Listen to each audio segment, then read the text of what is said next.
Everyone, I don't know why you're here, but I'm glad you are, because tonight we're going to be finishing our conversation on week 6 of Big Brother 24, as we had tonight's episode showing us the veto competition, not the veto ceremony though. We got a lot of feeds action to catch up on. We've got a lot of gearing up for tomorrow night as well though. A 2-hour episode that we are still very uncertain about, especially how the feeds are going to play out afterwards. A whole bunch to really talk about in this podcast as we get ready for tomorrow, and just talk about everything leading up to Wednesday from Saturday, pretty much since we talked last on our last podcast. So a lot of catch up is really what I'm saying here as I ramble on. But my name is Barrett, everyone. If you're joining us live, we do have the chat open. If you're watching live, if you're watching after the fact, hello to you as well. If you're watching or listening, I should say, on any podcast platform, hello to you out there.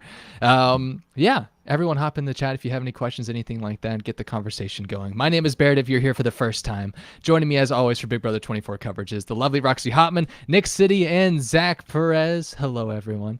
Nick, I'm going to come to you first because you're the only one I actually made a question for to start out. Because you texted the group chat earlier and said, I am so ready for the podcast tonight, bitch. This is the most exciting week of Big Brother I have ever seen. I've been on the edge of my seat. Better yet, off my seat the entire time. Romance, granola, tatted Terrence. My God, how does it get any better? Barrett, I need you to ask me how exciting this week has been so I can spill to everyone. So this is your chance, Nick. Tell us about this week, how excited you've been, not only for the feed action, but also to talk about it to everyone here live. Okay, so first of all, that was the most dramatic thing I have ever witnessed. And second of all, I love that you included the bitch in that statement, even though that wasn't an exact quote from me. That sounds like something I would say. So this is blackmail. I have actually said the complete opposite of that, and that this week has put me to sleep since Monday. Because I was a little on the edge of my seat when Kyle did his thing, and things changed. Well, it didn't take long. It didn't, but things did change after that, and at that point had me on the edge of my seat. But other than that, no, this week's really stupid and really boring. Okay, fair enough. Zach, you were not with us on Saturday to talk about this week so far, so if you could, I don't know, describe your feeling on this week in 10 seconds or less, how would you describe it?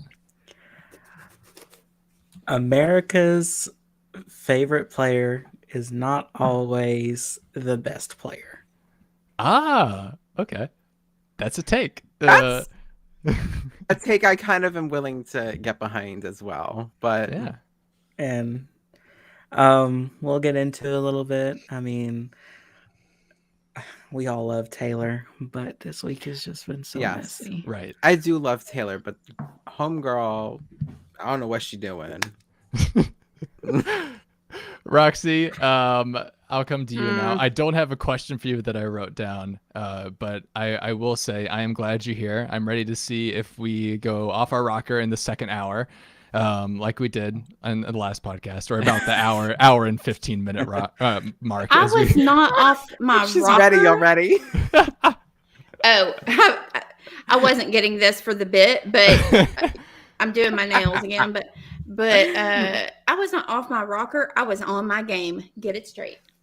They could be one and the same. I think most times they are on this podcast. But well, that is true. I do want to get a couple of your thoughts. You know, I don't have a your girl, your boy thing to do this week necessarily, even though your girl Indy and your boy Terrence are on the block.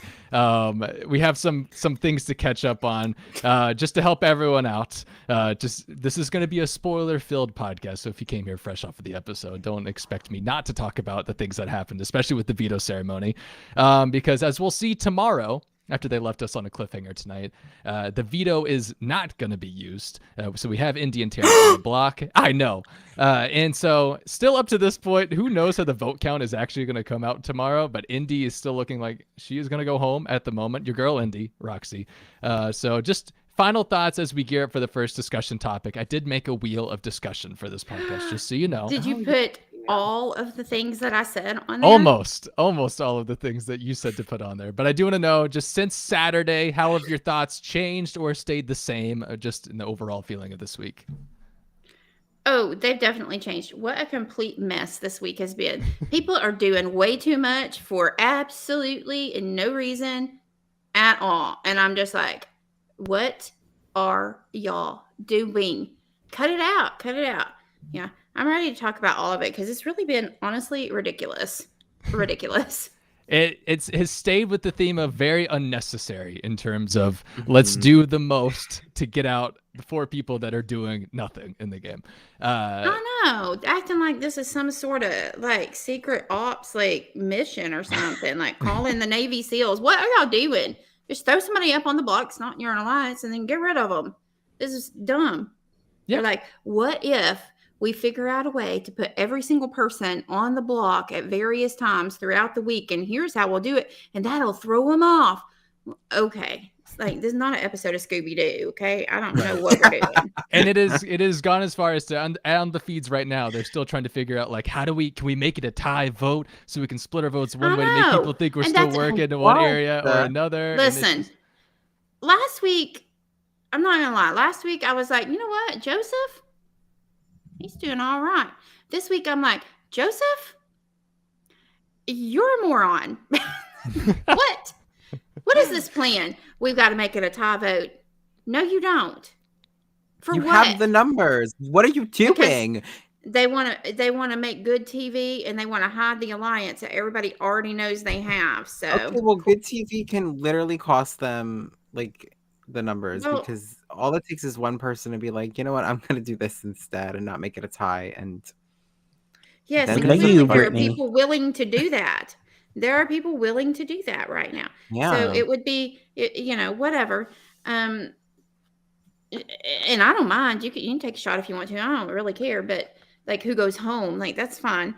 It's just the way you're going about all of this is completely unnecessary. And y'all keep saying, like, not y'all, but people in the house pretend they're listening to me right now. Be like, we're going to make good TV and everybody's going to love this. Okay, stop. First of all, that's not good TV. If you think it is, then you should probably work at CBS because that's also what they think. Like, no, don't do it. We don't want fabricated drama. We want like real drama. Like if you guys are going to split the vote and make it a tie, we want an actual split house. We don't want a fake split house. That's like what is that? No. Yes. I want you to entertain me. Okay? I want to be entertained. This is not entertaining. This is just dumb. It is. And yet I'm still watching it. So I guess the joke is on me. The joke has been on us for 20 plus years. But yeah. So it's true. It's true. So we're going to move on to our faces. Oh God. Yeah. With the sound effects and everything, the contact sound effects and all, I should say. Okay. So wheel of discussion time. I will say beforehand, if you're watching this all after the fact, since we have the wheel of discussion, I'm probably going to make timestamps for everything since we do have dedicated topics to go over. So if those are there at this point and you don't care about a certain topic that we talk about, you feel free to skip around. So, but don't. But don't. Yeah.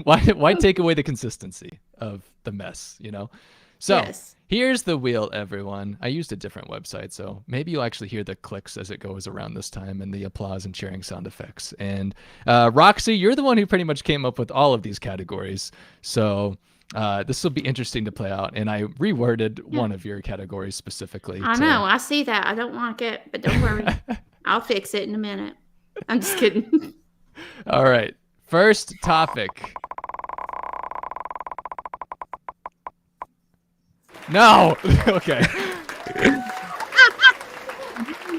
Did you hear the applause? Yes. Oh my gosh. Yes, it worked. The BB gods clearly are unhappy with the changing of words on the title of this specific subject matter. And that's fine.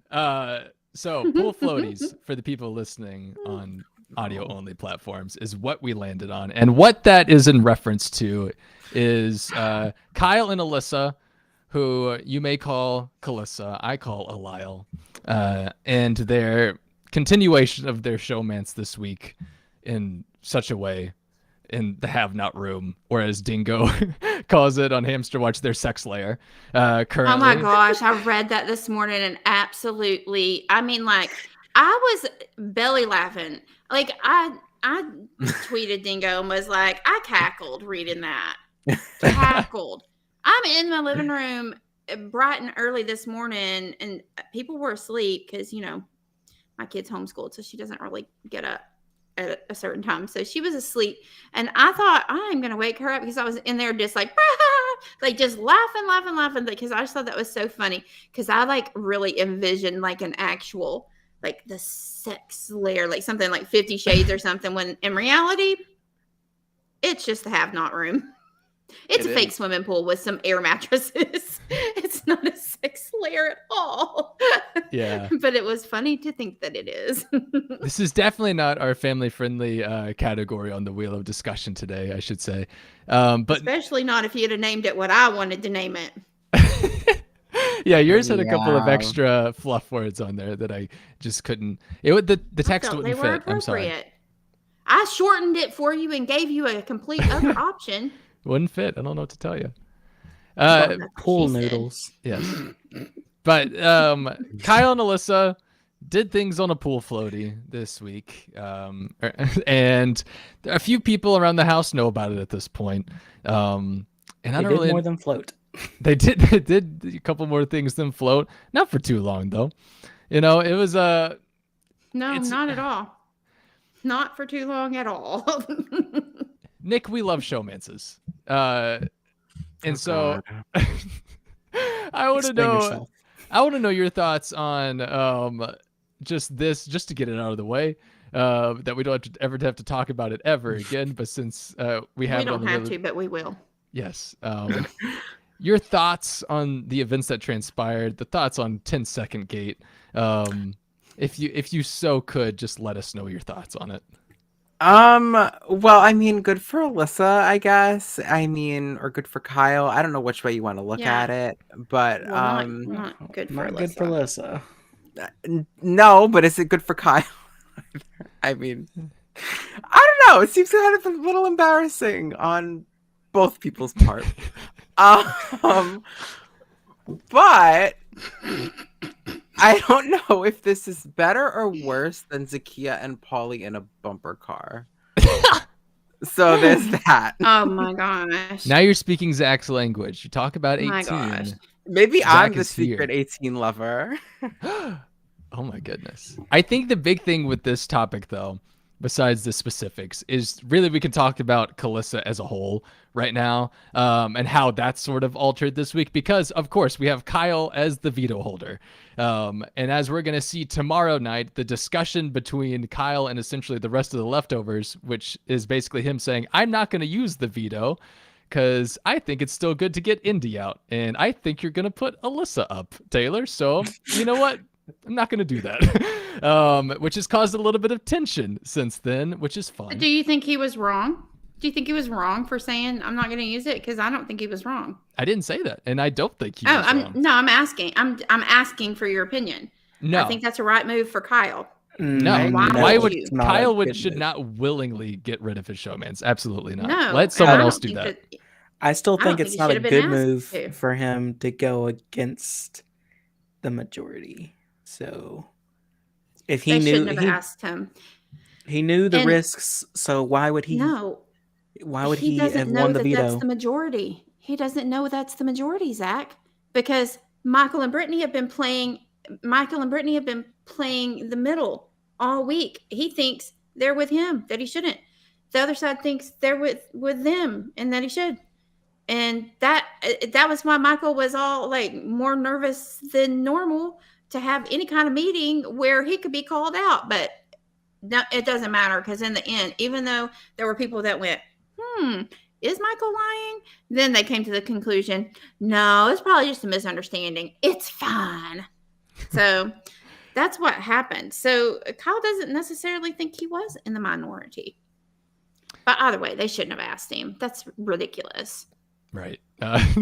And it was really interesting watching that conversation between Kyle and Taylor, where they were basically going back and forth as to like who the biggest threat was between like Indy and Alyssa and even Terrence to an extent, which is really funny because none of them have won anything or really have come close to winning anything. So they were sitting there like, well, Indy's lasted like slightly longer in the wall comp, or like trying to think of, or Alyssa just thinks she is so good socially that she would take, you know, the trip and take the $5,000 as opposed to the veto. And they were going back and forth with just things like this that had no substance. Didn't she? Didn't she last a long time in the wall comp?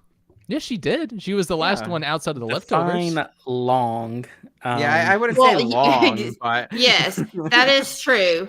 That is true. It wasn't. They definitely lasted longer than Kyle in the pool room, but well, as far as I could endurance blink and last longer. Let me see. Watch, I'm gonna blink. Jasmine and tell lasted me if longer it lasts than longer Kyle than their did. sex. Look, It took longer. It took Michael a longer time to run across the backyard in the HOH comp last week. Okay, wow, so you're right. That puts it into perspective, and that is sad. That really does put it into wow. Yeah, Tyler says, hey, Barrett, Terrence almost won OTEV, and that's true. And I don't think they ever brought up that point, and they probably could have. That seems like a valid point that they would have brought up in that conversation, though. Well, Terrence almost won OTEV.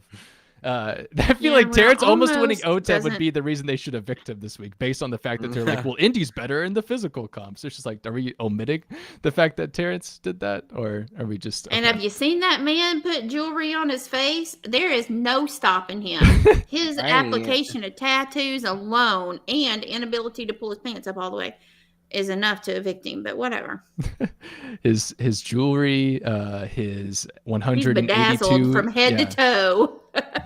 Now he's got all the tattoos to go with it. Yeah, that was so silly, though. Honestly, like the whole indie thing, like comparing who's done what is like, okay.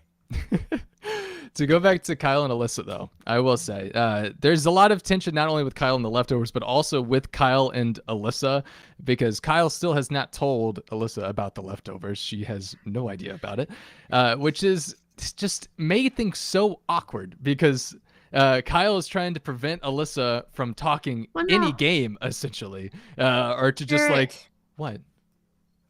Well, I can't help but notice that you didn't want me to talk about the sex part, and you're just completely ignoring because you're afraid of what I'm going to say, and you should be. But I'm going to talk about it, whether you give me the chance to or not. No. Okay, just do it. Fine. I thought we got it all out. Because you are totally skipping over some important parts. I know I am, but I just don't know how to bring that up. Like, I can't just be like, hey, Roxy, talk about the sex, will you please? I feel like that's a mean thing to just throw on someone. I'm volunteering, but you just made it real awkward saying that to me, Barrett. Real weird. I know. That's what I was trying to prevent. Okay, well, I've made it awkward. Okay, so listen. The whole thing, this is how I want to talk about how everybody knows that it was 10 seconds, right? Because Kyle has announced it. It's not like somebody had a timer out. There was nobody in the corner with a stopwatch, like, ready to go. That did not happen. Not the stopwatch. Don't say he called a house meeting. He did it. It wasn't like Derek X in the Lord of Latrine in the bathroom, just telling everyone. Hear ye, hear ye. He pulled back the magic soundproof curtain and said, y'all get in here. No. So here's what happened, right? Afterward, he was distant and Alyssa was feeling sad. And so Turner noticed. She had a talk with him. She told Turner, maybe there's a little hanky-panky. Okay, there was. And Turner then talked to Kyle, and Turner was like, dude, Alyssa's crying. Her feelings are hurt. And I definitely know that y'all had sex because she told me. And Kyle was like, what? So then he asked Alyssa, and Alyssa, he's like, did you say anything to anybody about any of this? And she was like, who, me? No, I didn't. No, absolutely not. How dare you even ask me? He asked her multiple times because he knew, like, girl, you are lying to me right now. And he would ask her again, and she'd be like, no. And then she'd get real quiet, and then he'd be like, what's wrong? Like, very juvenile relationship, I must say. But So anyway, then it came out that yes, she had told Turner, and then he kind of berated her a little bit. Alyssa, you can't do that. Come on, bro. I don't know. He didn't say bro, but I like to think he did. He was like, come on, you can't do that. Are you mad at Turner? Here's what he asked her. Like, that's your biggest worry? He was like, are you mad at Turner? She goes, no, I don't know. And he goes, well, you can't be mad at Turner. You can't be talking about this kind of stuff to everybody because you're going to threaten our games. Yeah, that's the problem. That's the threat to your game. Anyway, he goes, let me make sure. I want to make sure that I say this verbatim. So I'm going to read it. He said, this is not after the pool floaty sex. This is another sex. They've had sex other places too. None of which were anything to write home about at all. But he said, we just had sexual intercourse. He said that. Sexual intercourse. Who says that? Ugh. We just had sexual intercourse. How many times you gonna say it? Stop. Come on. I'm going to say it again for posterity. We just had sexual intercourse for 10 seconds. He said it. For 10 seconds. Sorry, I don't last very long. I'm not very good at sex. But I like you. I like having sex with you. If you want to stop having sex, we can. End quote. I'm sorry. What? That is what he said. That is what he said. Verbatim. Is she done? Anyway, Can I put my headphones in? long story short, they will continue to have sexual intercourse. And we need like a not only counter. that, she is so smitten with Jameson. 10-second Kyle that after he left the room, she did the whole like, I love him. Yeah. I love him. Kyle's mom, I'll make the best spouse. I want to marry him. That is what she said. And what about it? What is happening? I do She have said, that clip. Kyle's mom, I want to marry you. Play it, Barrett. Is it okay if I play it? Is it okay if I play the clip? I guess Yeah. so.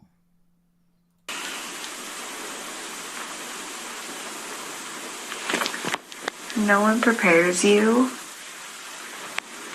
to fall in love on Big Brother. Because you love someone more than anything in the world. And you have to play a game with them. A real life human game. A real life human I'm being. so screwed. Because I'm the kind of person that's like, when you care about someone, you fully care about them. And he has every ounce of my heart and soul.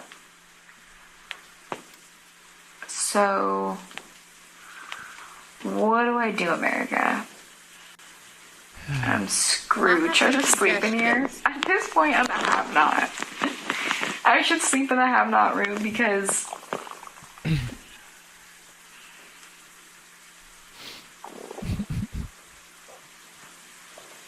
Talk. yet, but when you do, I made a bad move. Then he had to undo it. Then he made a move for me. He says all moves he makes are for me. You're dumb for believing that, honey. I believe him. Yeah, you're All stupid. right, whatever.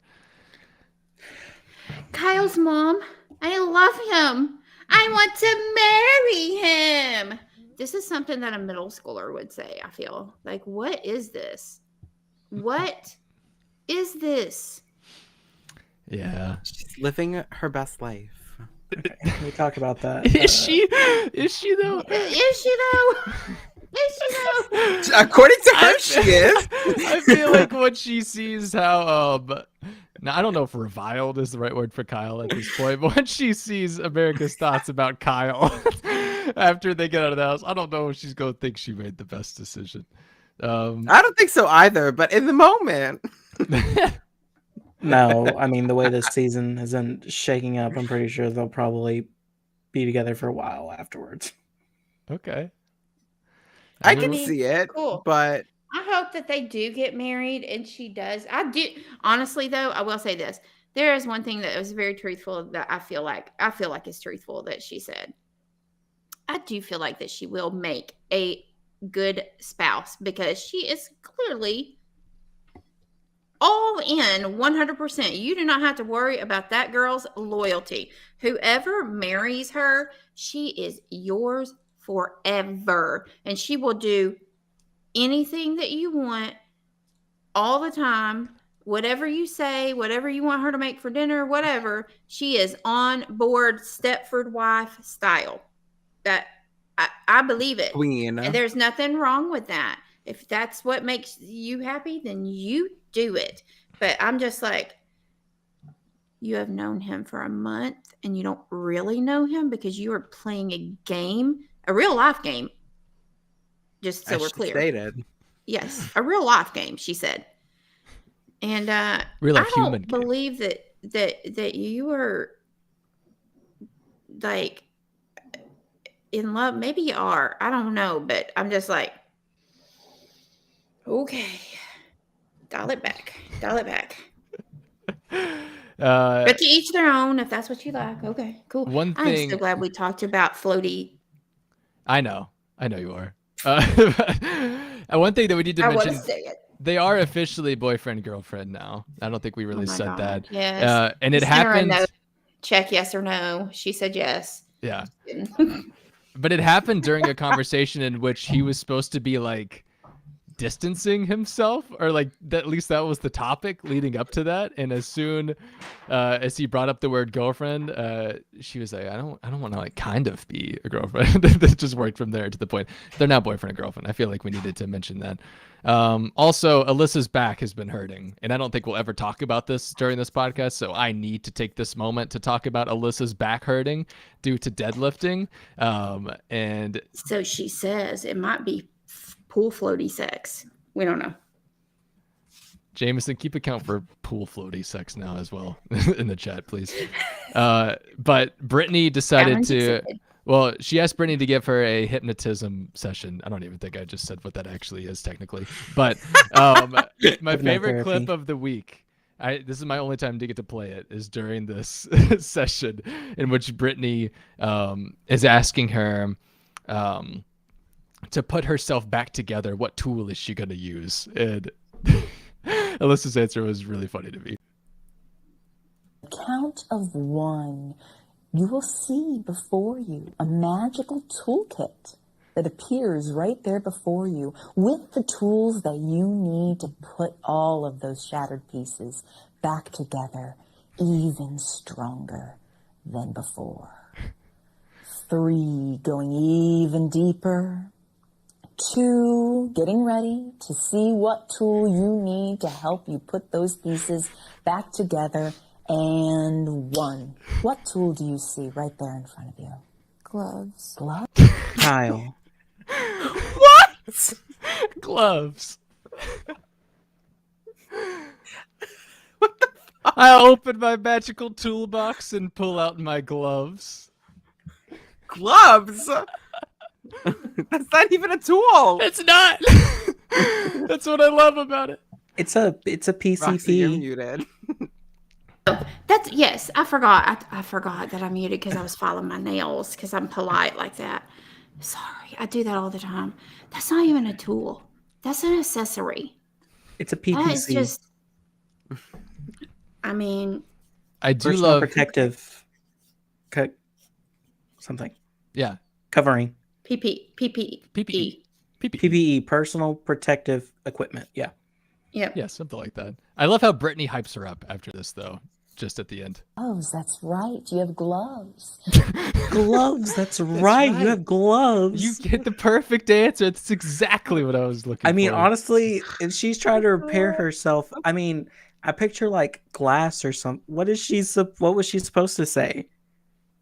Like I don't tape. Even tape would have been better. She's got shattered pieces. She's gonna put herself in glue. Glue technically would work. Glue's not a tool, though. It can be if you're putting something shattered back together, I guess. That's a bonding agent. Yeah. It's not a tool. I mean, you can buy it. You can buy gloves and glue at the Home Depot. So I don't know. But it's more of a tool than gloves. Maybe she needed like a clamp. Maybe. Sure. What did Tyler say? Tyler in chat says, I don't know how Brittany didn't laugh. Same. Same. I would have. Maybe she's used to hearing ridiculous answers. Yes. Gloves. I don't know, but yes, we can go to the wheel. Yeah, we talked about that. Yeah. 15 minutes too long. Mm-hmm. Thanks, Roxy. You were the one that wouldn't let me talk about the sexual intercourse. Exactly. And I should have stood by that a little bit harder. No, it was important information. All right, Wheel, what you got? Jasmine's BDay / Balloongate. Boo. Yeah. I don't know. The fake audience says otherwise. Can you get a fish and tip fresh off the gut? I'm sorry. What? What just happened? What she was saying in the freaking confessionals, trying to be British. Are you having a stroke right now? That's what she was doing in the confessionals. All of us just stared. Don't know what to say. I think that broke Barrett. I'm so glad that happened.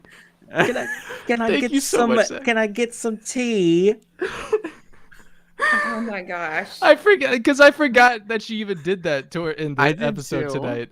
So I thought you were just doing like your own attempt at her Mississippi metaphors. I just thought you forgot how to speak, but now I processed what you were doing. But in the moment, it was thank you, Zach. Is all I was gonna say. But Jasmine's birthday, everyone, it happened, and if you watched the feeds, you knew that it was happening the whole week leading up to it. So last night, I do want to just point out that her birthday party was only fun because Turner was there. I will say that because at one point, amen. At one point, Jasmine basically had everyone go around and say what they liked most about her, which is a real thing that happened. And I'm gonna play the most narcissistic thing ever. And then she critiqued people's answers when they gave them to her. If she didn't like what they said, she was like, well, "Now let's talk about that for a minute." And I'm like, my gosh.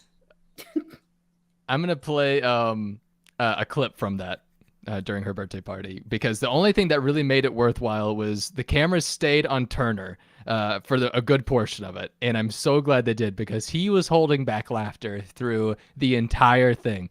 And it just made it so enjoyable, and I want everyone else to see it. If you're listening on audio only, I apologize in advance, but just know that Turner made the birthday party worth it. And I feel really bad for the audio only people, because they're only going to listen to Jasmine's birthday party and not even have a positive side of it. So here we go. I just asked Turner what his top 2 things he loves about me. For a little bit. Let's hear it. For a little bit. I love press on honey. That's not about me. That's about my friend. I love that we were festy besties. And I love how unique you are. How unique Turner has the best so far, because he loves me so much. I literally had to say, "Stop, Turner. You're going too far." He kept going on. He kept going on and on. It's crazy. And tenacity to jump out the window and do the things that you've done. I think that a lot of the stories that you shared with me, it took courage and it took strength for you to make decisions that you were afraid to make. The things that you've done just show strength because of the reason that you came here, knowing what happened previous. So number one is I think how open you are. You've shared a lot and been very vulnerable with us, and I think you have a lot of stories to share that can help a lot of people, and I really admire that. I just love your bubbly personality. Like in the house together, I was like, this girl is so happy and bubbly. I just can't. You were too, though, Kyle. Our interview rubbed off on you. That's all I play of it. But God, he made it so worthwhile, and I appreciate Turner for that. It was so great. And not only was he trying not to laugh, there were times where when you would just look at it, he just looked miserable to even be there. Like he was definitely, like, obviously we just watched him laughing or holding back laughter when people were giving Jasmine her requested or, demanded accolades. But most of the time, not most of the time, but a lot of the time he was sitting there and he just looked like, I would like to be anywhere but sitting right here at this moment. Like, he would have welcomed maybe a natural disaster in that moment. No, that's ugly. Like, just to get out of there, like anything. Like, he was like, can we have like a fire drill or something? Like, that's what he was thinking. Yeah. Well, Turner, out of anyone, would not have welcomed a natural disaster, and that relates to the thing that preceded this birthday party, which was Balloongate. And if those of you who don't know what Balloongate is, it happened a couple days prior to Jasmine's birthday party when they were still in the planning stages. And Jasmine shares a birthday with her late father, so she was trying to think of ways to honor him. And one of her ideas was that she was going to set off balloons into the backyard, into the sky and everything. And she was pretty much giving these ideas out loud in the backyard. And Turner chimed in and said, what if we didn't do that, though, essentially? Because, that's I just think about the environmental. I think about, climate change. We don't need to be sending balloons up into the air to pop and, just pretty much everything to do with that. It's bad for the environment. Like, it really is. But listen, Jasmine is not my girl, so I don't want to hear it because I do not like her. Brett. I wasn't going to say Hi, Brett. I love you, Brett. But this is her first birthday without her father, the birthday that they shared the same birthday. This is the first year of celebrating her birthday without her father here. And so she wanted to honor him. I mean, balloons, I don't think is the right way to do it, but whatever. She's throwing out ideas. And so when Turner said, yeah, how about we don't do that because environmental impact, is important. And she got absolutely livid. And I do understand that it upset her because it's super personal to her. And Turner was not being ugly at all. It's a legitimate concern.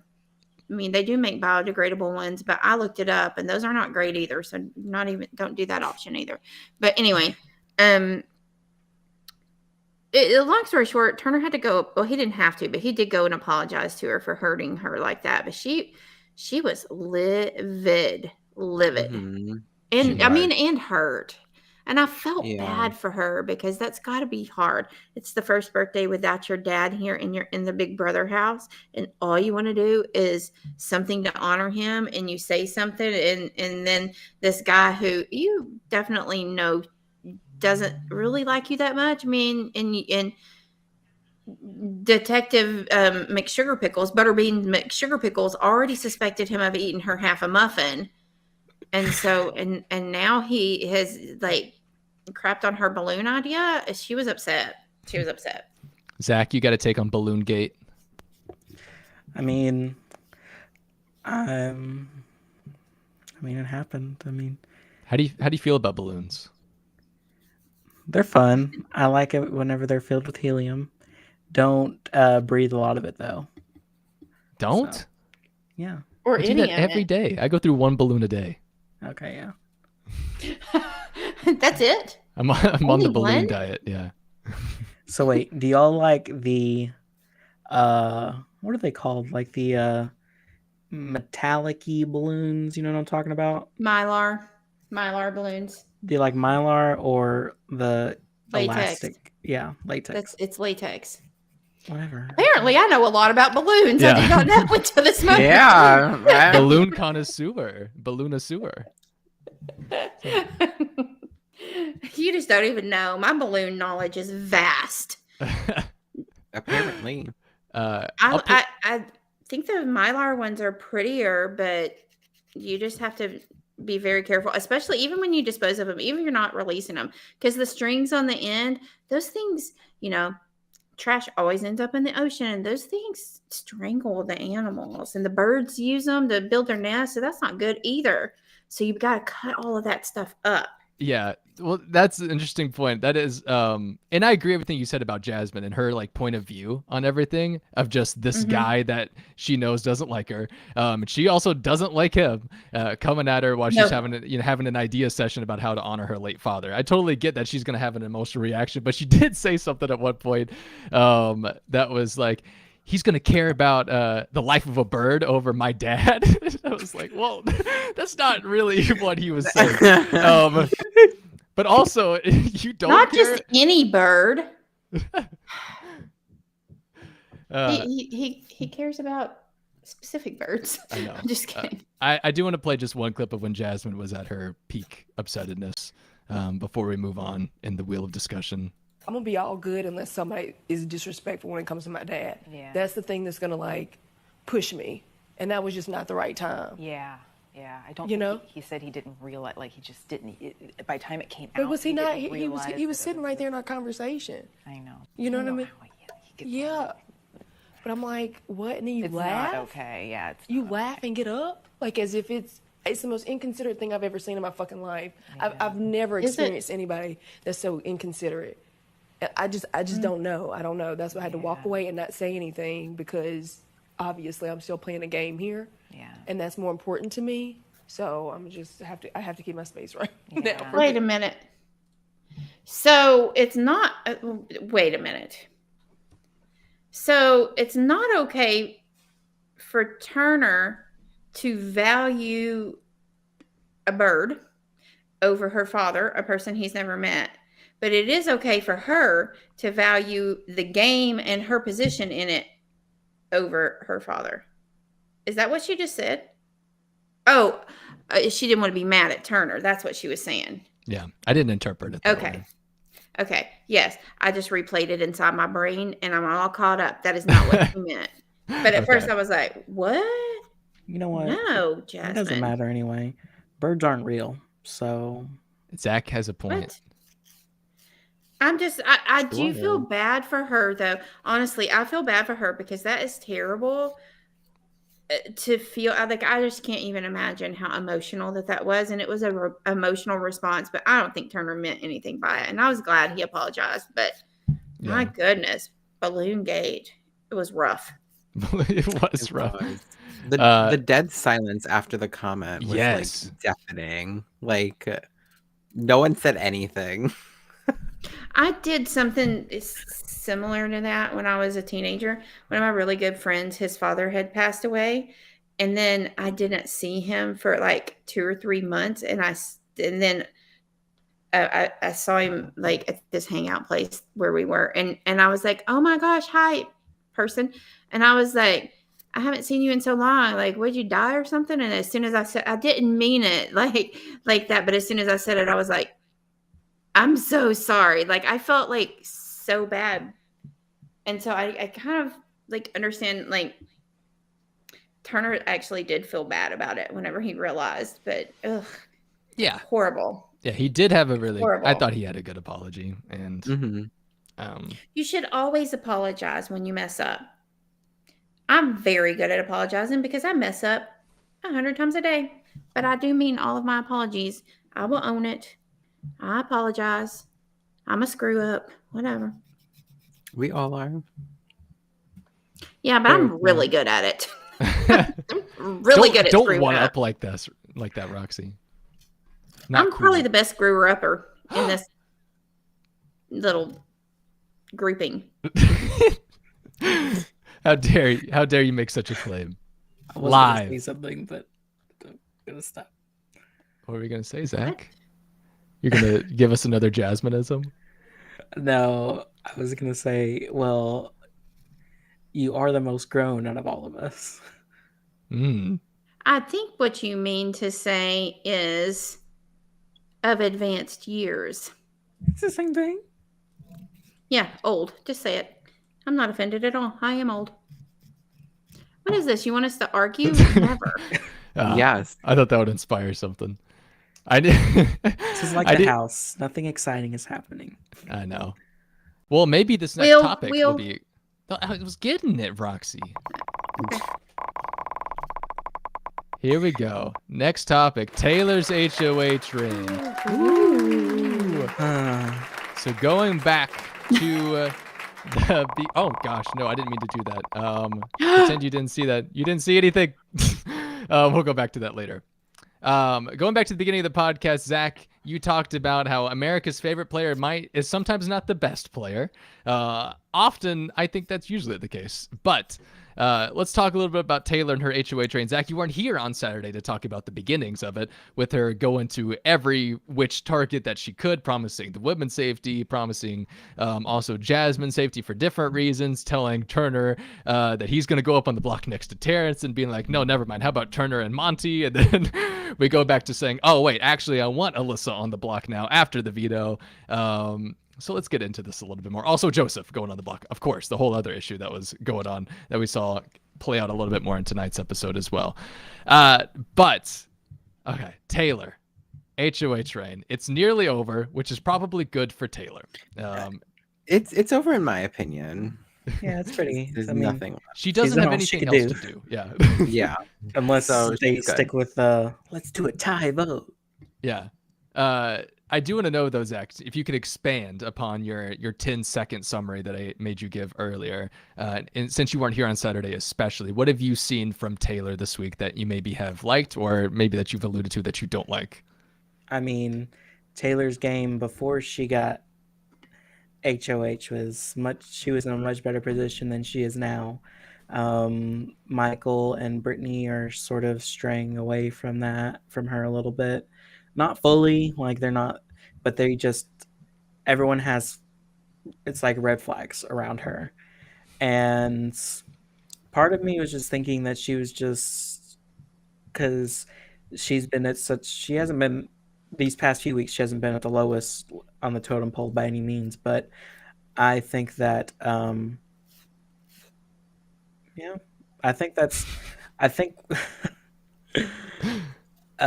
I think that she was just having HOH-itis a little bit, like going through all the possible outcomes that could happen and wanted to try to save face as much as she could because she knows what it's like if she makes the wrong decision, which in turn, speaking all that out loud is not great. She should have kept some of that in her head, most of that in her head. So, yeah. Right. I think at first, especially in just the first couple of days, it was the typical misstep, I think, with the first or when having your first HOH reign, which is promising too much to so many people. When you already have an alliance of 7 people that you are going to protect, makes it a little bit difficult when there's only 11 people in the game. But at the same time, everyone else in the alliance was also kind of fueling that with just like, we got to make these unnecessary moves to hide the fact that we are all working together when it should be plainly obvious to the 4 people that are not in the alliance. It is not, partially due to the 5 Swatters alliance being in effect, kind of maybe fooling them a tad bit more than it should. Definitely not Terrence, though, from what we saw in tonight's episode. Can Terrence do anything about it, though? Absolutely not. No.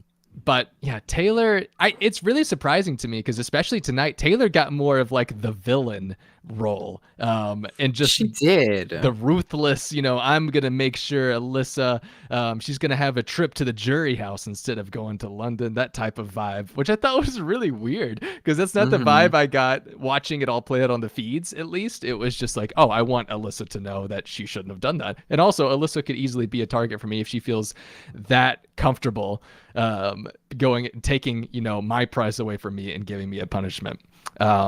So I was shocked the way that they kind of portrayed that tonight and to make it look like, but at the same time, Taylor has been wanting good TV moments all week. That's been kind of the MO. It's just like, we got to make good TV. When I put Joseph up on the block, everyone's going to be shocked. And everyone's going to think I'm a savage and was going to do, and apparently did that at the veto ceremony anyway, when Kyle did not use the veto.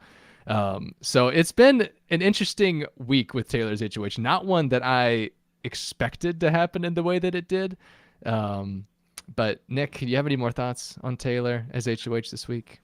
So I said this to one of my friends that I feel like this HOH week for her is kind of.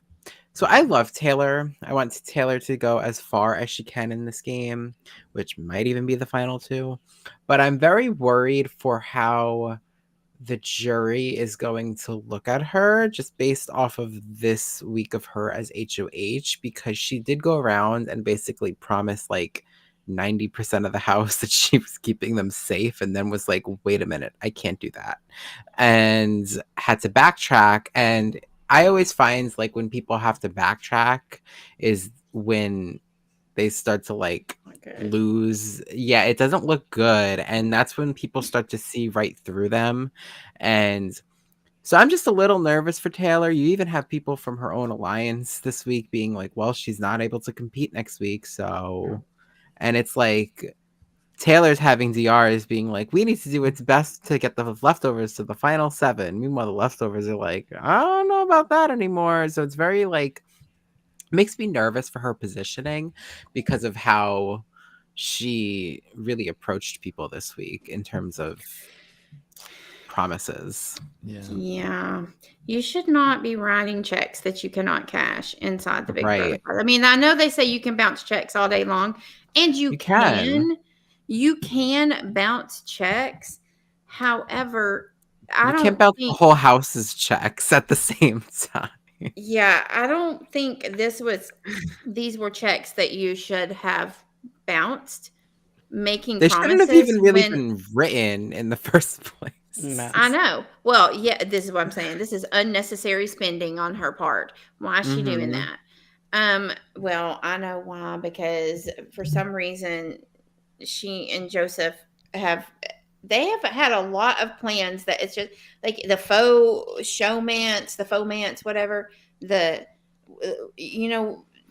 What would be cool is if we took these 14,000 extra steps to get to the same exact conclusion. Like, yeah, no, that wasn't cool. You probably shouldn't have done that and I'll tell you why she shouldn't have written those checks that she can't cash is because she was already she hadn't been in a great position with the other side of the house at all the entire season.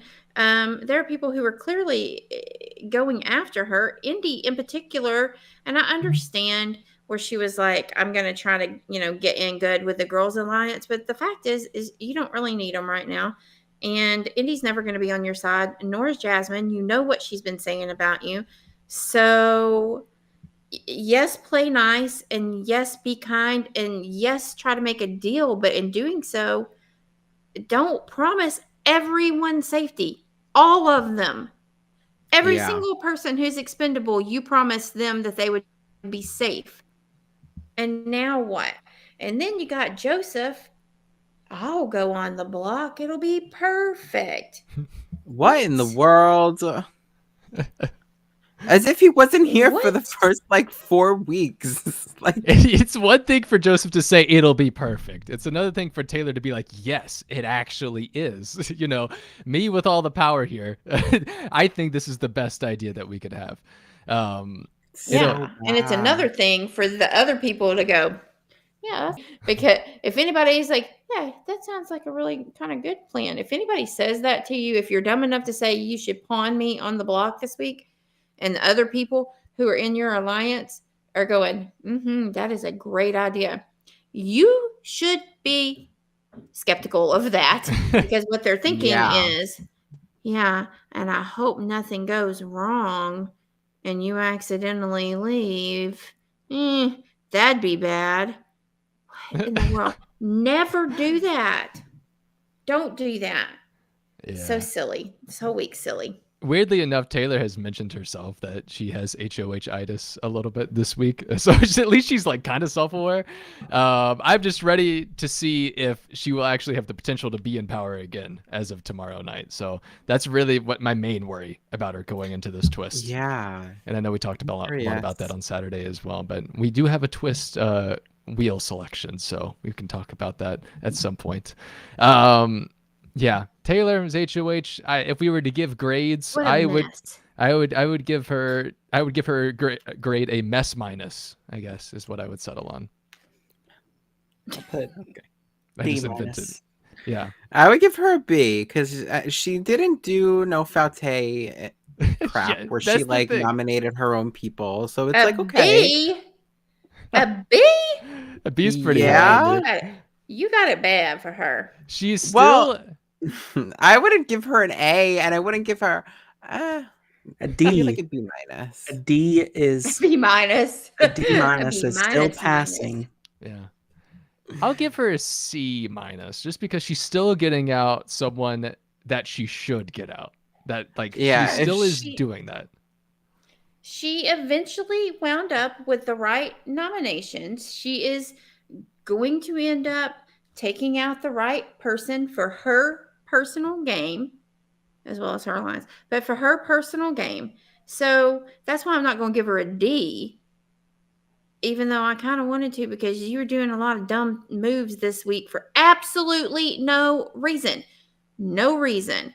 So it's not the worst HOH I've ever seen, because you are, in fact, getting someone out that you should. But I don't know why on earth that you took all of the wrong turns and backed up 42 times and then turned around again and went in the wrong direction for 500 miles and then turned back around, then stopped at the ice cream palace and said, can you tell me how to get here on this map, and took everybody, the consensus from everybody, including the lots next door, to try to figure out what to do. Like, no, that's not, don't do that. She's That getting a C for That sure. long metaphor is the reason why she has a D. I think of this week as kind of like we saw in the veto competition tonight, when someone had 0 points and then the next person went up, like Jasmine, and all they had to do was just drop the ball onto the one below them, and that was it. That was all they had to do. That was pretty much this week for the leftovers, but they decided to like basically blindfold themselves and spin around 10 times and then just try to guess where the guitar frets were and then just toss the ball out, and thought that that was going to be the easiest maneuver for them. And now look where they are, in disarray. Still with getting someone out that they need to get out technically, but in disarray nonetheless. I don't know. Yeah. And she's getting a C minus. Double minus. Even worse than a C minus. That's Isn't a that double just a D? minus. Plus. Well, it is, but I won't be that mean. To the wheel.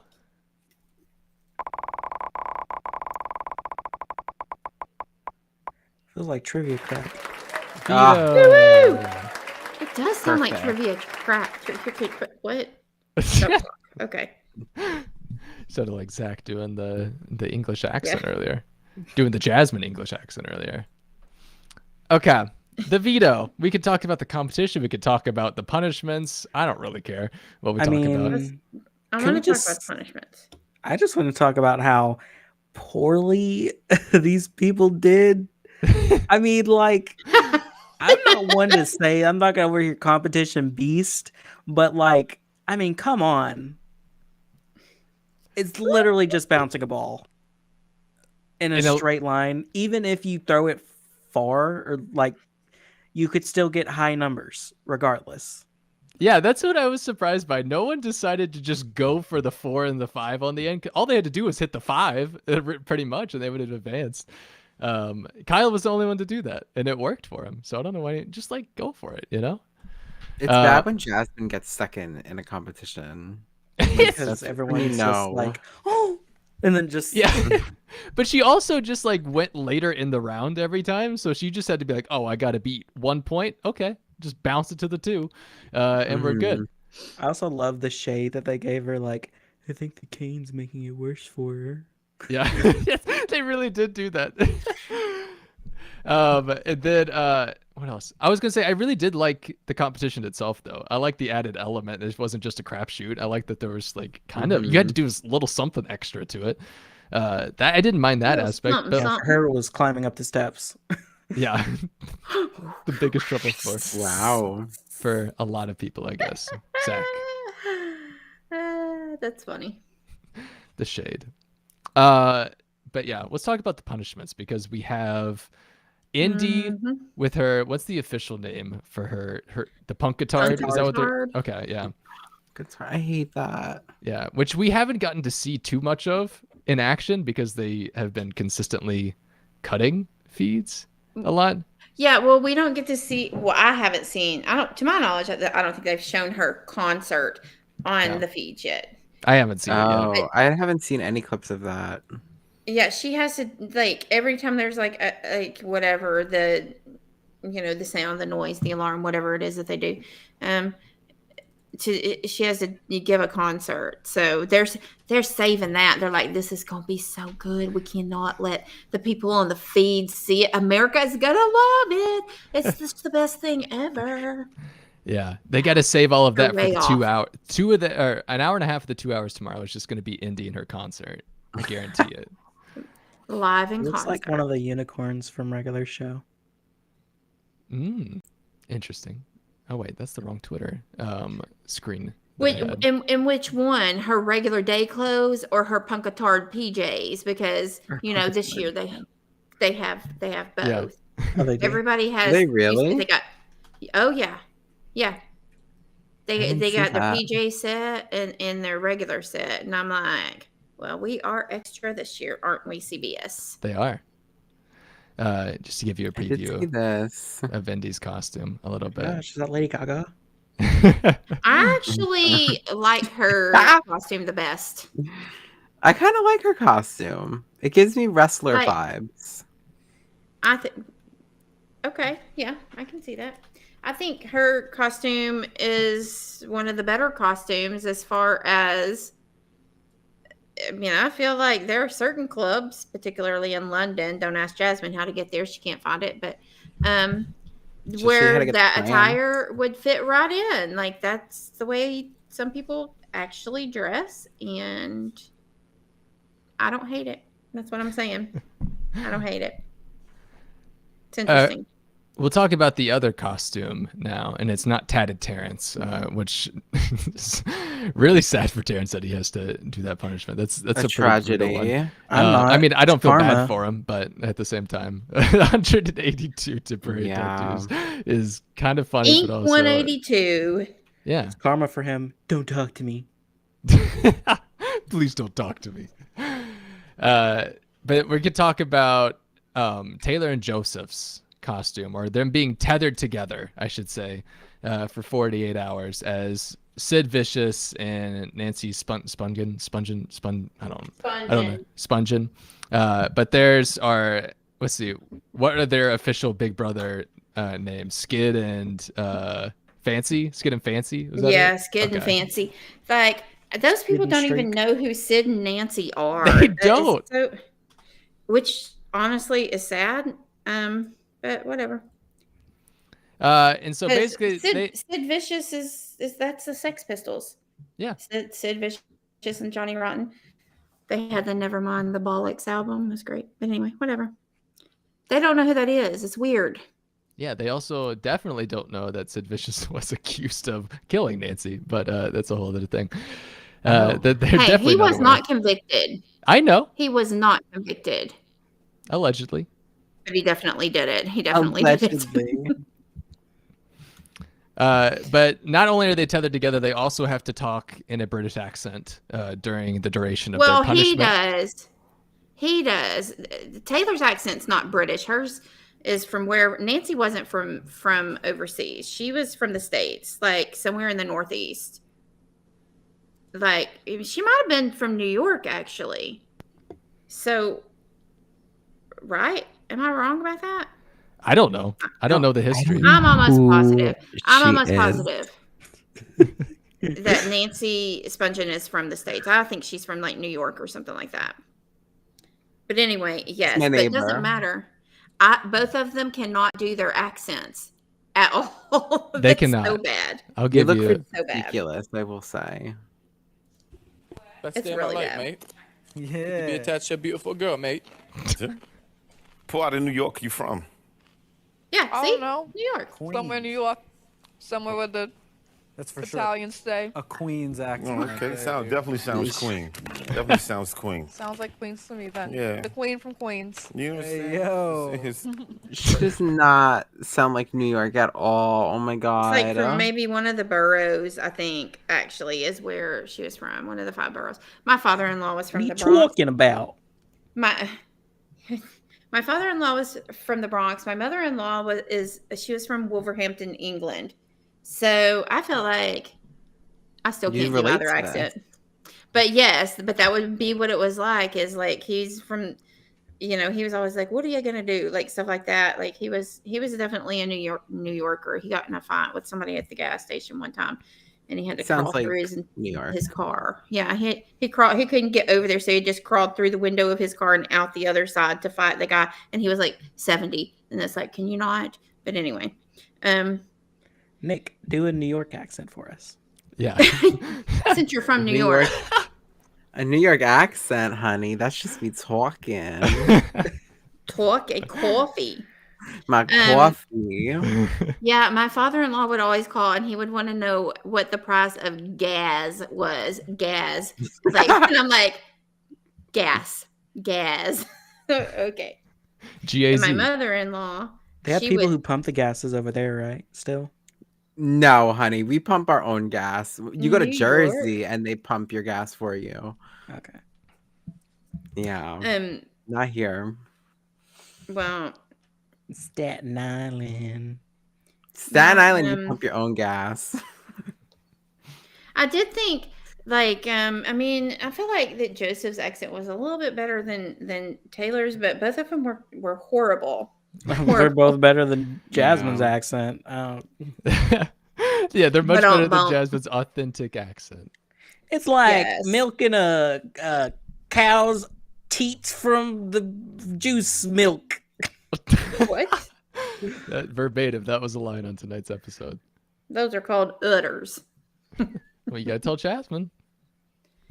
I think she said udders, didn't she?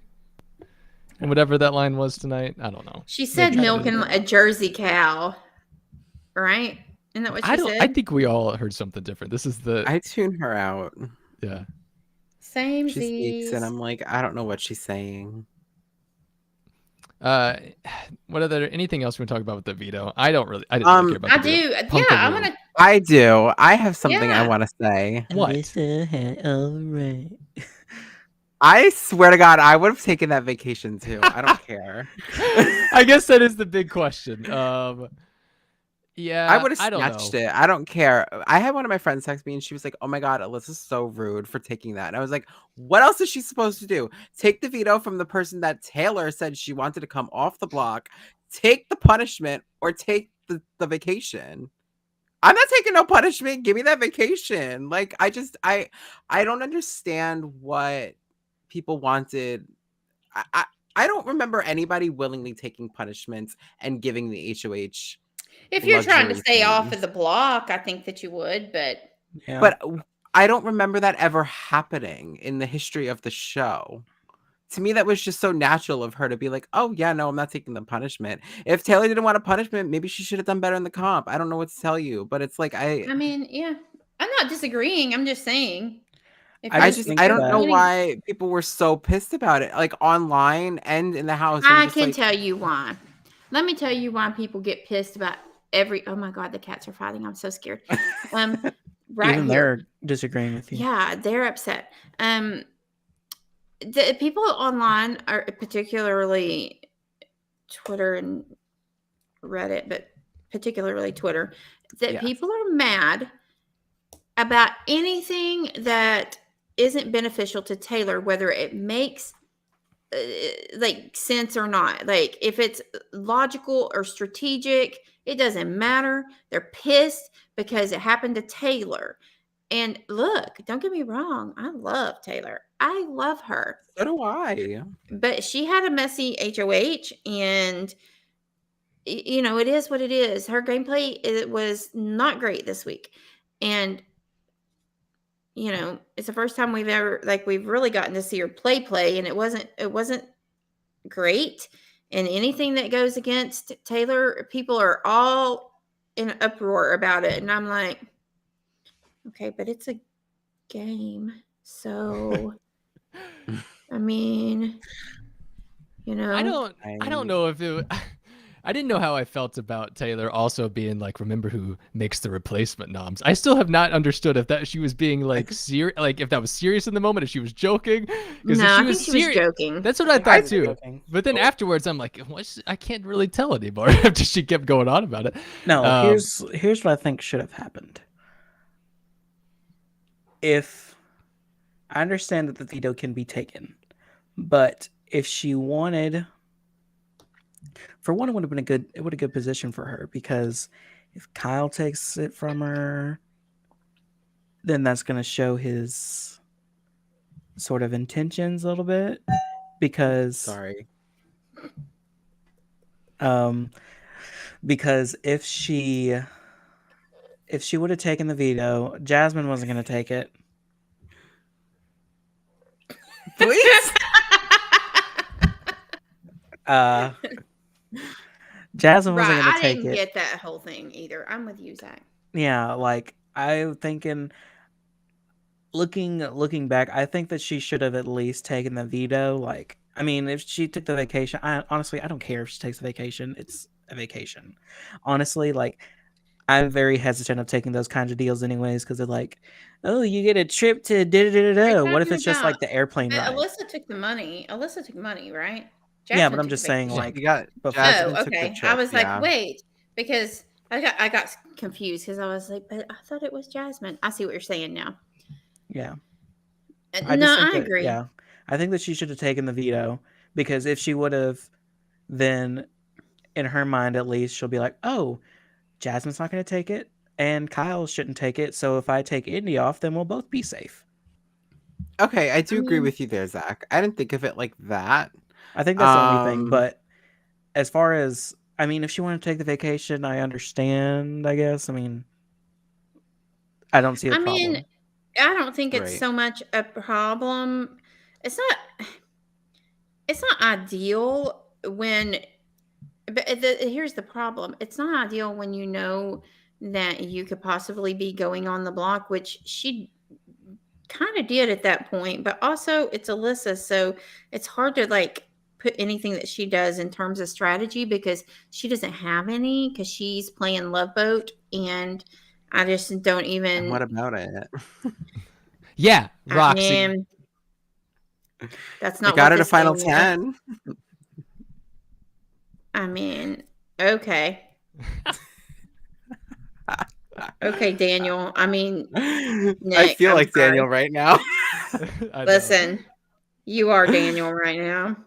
Okay. By the way, Jameson clocking you again. Look at him twice. He said, "Here we go." When you started talking, yeah. Alyssa, as usual, same. And by the way, Jameson, Barrett said yes, that he would take care of that for you.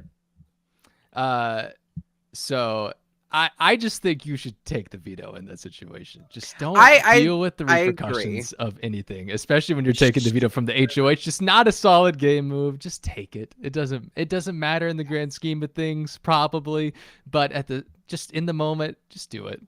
It's not worth the risk. And we saw what happened afterwards on the feeds. Alyssa was like freaking out, just being, I think it was like after her DR session, essentially just be like, oh my God, am I going on the block? I think I'm going on the block. She's like having a panic attack almost, like crying in the bed. Kyle is just trying to console her. And it was not. I was like, what's wrong? Is it the 10 seconds? I don't know what to do. Turner told me you were mad. Be my wife. Be my Utah wife. That's what he said. Be my Mormon wife. I don't know what that's called. A sister wife. At this point, if I saw a transcript of the feeds and saw Kyle utter the sentence, "Be my Utah wife," I would not be shocked. I wouldn't either. I wouldn't be shocked by a lot of things that comes out of his mouth, to be honest. But okay.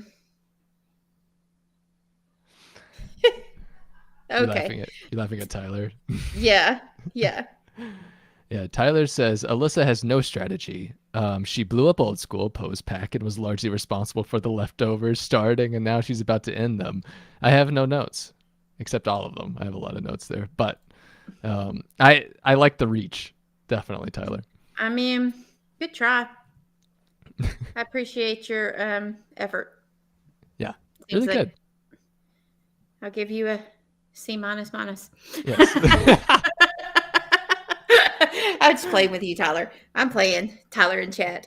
There's like a couple of other things I want to mention about Veto really quickly.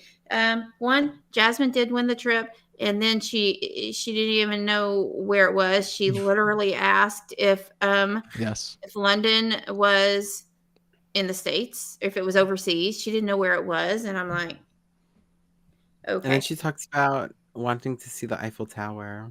Yep.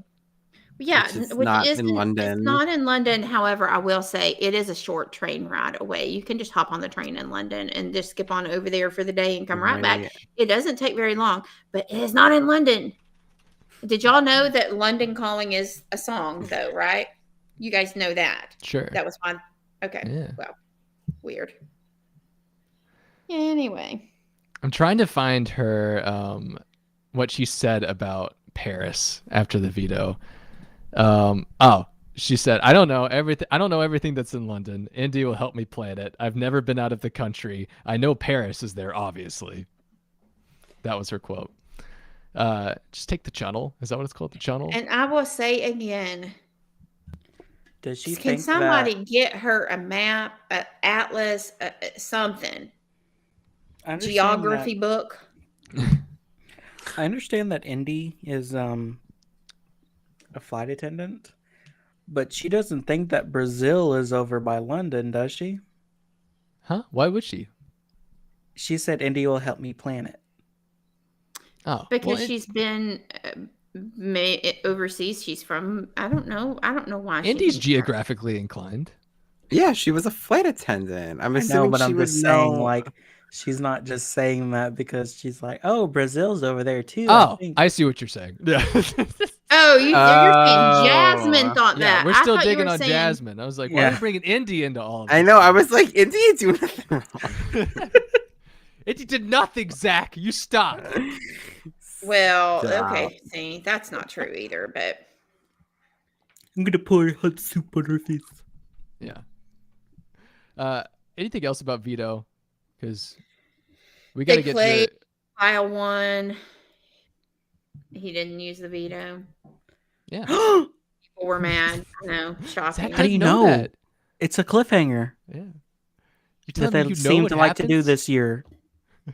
I know. How are they going to fit everything in this 2-hour show tomorrow night? They didn't even put in there who won the veto or the veto ceremony or anything.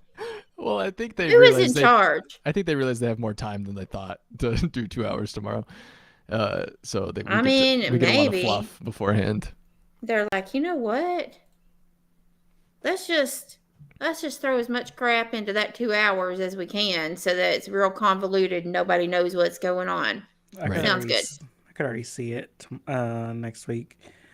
Previously on Big Brother, Alyssa may want to see London, but she might be seeing the block next. Yeah, we're gonna have a lot of those jokes. I feel like even just towards the end of the episode, I heard the instead of a trip to London, she gets a trip to the jury. I think that was said 5 times in the last few minutes of the show. They just kept dragging that entire part out because they're like, well, we can't show this veto ceremony, so we might as well drag out everything else in the process. Well, they drag out everything. Tonight they still made another reference to Lay's.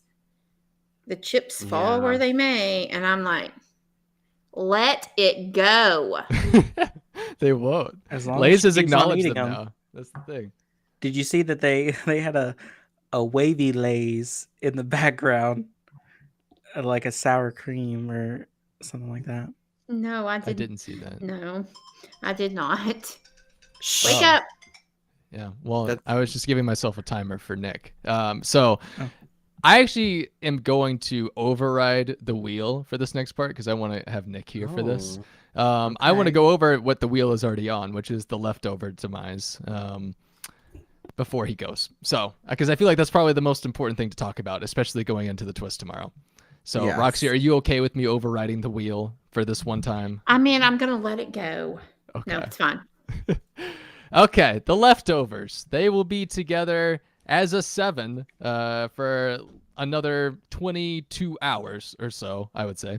or maybe actually 24 hours, maybe right on the dot almost as we're doing this. But I think it's important to talk about kind of the stakes going into this twist if they are to be split up, because as of right now, of course, we have talked a lot about Kyle and his worries that are very troubling, just viewing Kyle as a person within the leftovers, essentially thinking that Monty and Taylor and Joseph and even Terrence are going to form a Cookout 2.0. This is the big worry.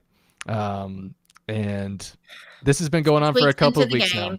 Yeah. 6 weeks into the game after they've evicted multiple POC. You know what? They might be done. They might band together. Yeah. Exactly. Yeah. And of course, another big thing has been Michael and Brittany's kind of detachment from the big leftovers group as well, kind of having their own playing of both sides. And we saw that come into effect this week, especially with Kyle having the veto, not wanting to use it, kind of defying the orders of the leftovers in and of a sense to put Alyssa on the block. And so that's caused a little bit of tension, a little bit more of this conversation. And Michael and Brittany have been roped into it in a large extent, in terms of they were kind of, when they talked to Kyle, they were on his side of things, just like, oh yeah, we don't want Alyssa to go up on the block. But at the same time, with every other member of the leftovers being like, oh yeah, we want Alyssa on the block. Alyssa can go, right? And so that's caused a little bit of not too much of a rift between Michael and Brittany and everyone. Thankfully, they have stayed out of it for the most part, or at least have been covered up. Taylor's been like, this is not a big deal. But with Kyle, there's still a little bit of tension, and Kyle has gone a little bit more into let's think about the future of this game by trying to bring in Turner and be like, what would happen if the 7 split up? And Turner's just like, I don't care. I think we should just go to 7. And he's pretty much ratting out, the pound to Michael and Brittany, consistently being like, there's 4 people in the start of this alliance that we need to worry about. And even though I was one of them, we definitely need to worry about the other 3 that are in the smaller alliance. So, right. And he didn't come right out and said it, but he just keeps over and over again, like saying little things like that. Well, there's like 4 people in the beginning and then y'all were brought in, like essentially like, y'all are on the bottom. You know this, right? You got to do something. Yeah, Michael knows that. He's not stupid. And he appreciates the information. Absolutely. Michael does. And so, ugh.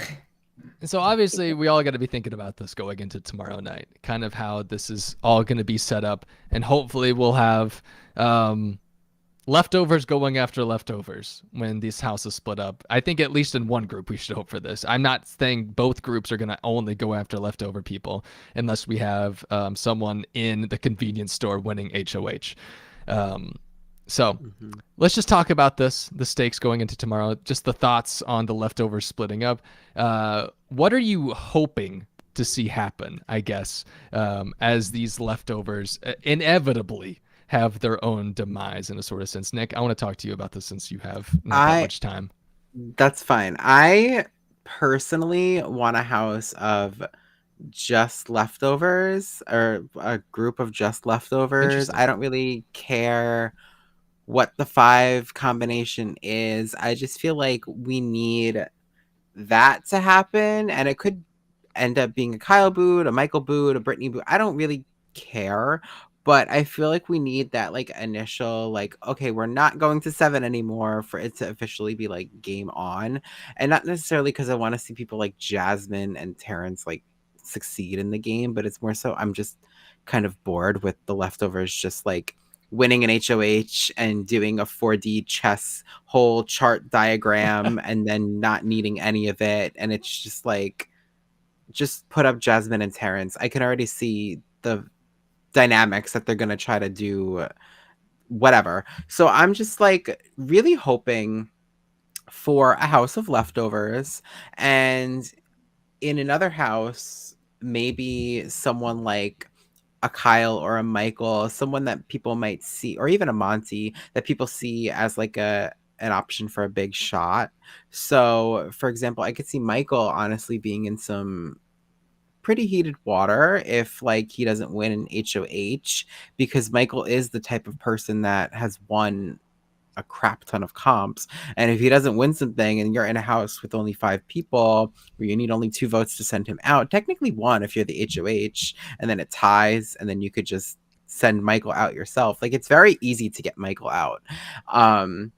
That goes for Kyle as well. That goes for any of them. So I'm hoping that we get a shot taken at one of the bigger threats in the leftovers, because I am very scared that we're going to get an all final 7 of leftovers, and then it's going to be the Pound's final 4, and Taylor's going to get 7th, and Brittany's going to get 6th, and then Michael is going to get 5th. And that is not what I want. I do not want a final 4 of Joseph, Kyle, Monty, and Turner. Like, that's not my... It's not even going to happen, though, now, because Kyle has ruined that. Oh, he 100% has. So, honestly, I kind of hope Kyle leaves in this thing, because it would get him off of Alyssa a little bit as well. And I feel like she needs that. I feel like I've been saying this about this friggin' girl since week 1, where she was attached to Paloma, and I'm like, get Paloma away from her, and Paloma got away from her, and now we have Kyle, and I'm like, get Kyle the hell away from her. So I'm like, I don't know. I just would really, really, really like to see a shot get taken at someone from the leftovers, because this is the perfect opportunity to do it. Yeah. So it could also just end up being a stupid, boring Jasmine boot in one house, Terrence boot in the other, and it's just like, Oh, no, I hope not. that's so boring. I know, that's the worst case scenario, really. Is if It it was is. Jasmine and Terrence leaving at the end of the week. So I agree. If we have 2 leftovers leaving, I don't even care who. I don't care if it's Michael, Brittany, or Taylor, like, who is just the trio I root for consistently in this game. Even if it's 2 of them, I'll be like, that's something. Like, that is something at least. And honestly, if it's Michael or Brittany, they did it to themselves in a lot of ways, for the reasons that are leading up to this twist, which doesn't bother me. I get that they're probably the 2 most strategic players in this game, or at least the 2 that strategize the most. Because let's be honest, a lot of the leftovers are so comfortable that it feels like they're furniture half the time. Like, I don't get a lot from Monty. I'm going to be completely honest. I don't get why he's consistently the biggest threat in the house. I think Joseph is a bigger threat than him more often than not. Yeah. Because Monty doesn't give me anything. And I don't know. But also, Kyle leaving would be fantastic. Oh my! Yes. I would cheer if Kyle was. I was gonna say Nick was like, he in his fantasy or whatever, that was a weird way to put it, but he put Kyle in the house that wasn't all leftovers. I think Kyle should be in the house that is all leftovers, and let them take him out. That I would be here would for make that as me well. Yeah, that's the thing. so happy. Look, one house with all leftovers would be phenomenal, because they have to eat one of their own, and that leaves in the other house the 3 of the outside alliance, which gives them the advantage, hopefully, and they could take out another leftover. So we could see something major this week. We probably won't. No. But yeah, because that's what we want to see, but we probably won't. But it would be interesting. I think it's just going to be Terrence and Jasmine. It's very realistic that could happen, in my opinion, which is why I'm like, this is a great twist, and it's gonna be such boring results. Depends though on it has. I generally am not a fan of the twist at all. Me neither. But it has potential if it's done correctly. And it's which not makes gonna me think it's going to be a flop, because they're going to screw it all up because they didn't listen to me. But whatever, they never do. They got your number. I'm very scared that it's going to be like, oh, the leftovers or whoever picks the teams, and it's just going to be like, we're just going to leave Jasmine there and Terrence there, and that's going to be the 2 people leaving this week. It's going to be Monty and Joseph as the 2 HOHs, and you're really like just not getting me excited. And then they're gonna nominate Almost people. like Kyle's here. New nail color. We stand. Well, Lee in chat says, I'm going to call it now. Michael and Brittany won't be on the same team. What will Brittany do? This is what I've been saying. What is Brittany going to do without Michael there? I would like to see it. She's going to hypnotize. She's going to have a smaller space. Maybe her like powers can reach a little bit more. I know she says it's not mind control, but that's just what she wants me to think. Okay. She can do it. I know she can. That's how she got the leftovers to form. She says, see, watch. It's going to be Monty, Taylor, Brittany, Jasmine, and Alyssa. Okay. I don't like that. Kyle, Terrence, Joseph. Who's left? I honestly don't remember. You already said for the first 5. I can't keep up like that. Michael. Brittany? I said Brittany. No. Well, whoever. Turner, yeah. Why do we always forget Turner? We keep forgetting Turner. Because he's gonna win the game, y'all. I can see love it. him. I love I do Turner. too. I really like Turner. I forgot Nick. he's stagehand turn house guest. He picks and chooses depending on the day, really. But Nick, you have to go. So I do want to get final predictions for tomorrow. If we find out who the HOHs are by the end of the episode, who are your guesses as to who the 2 HOHs will be?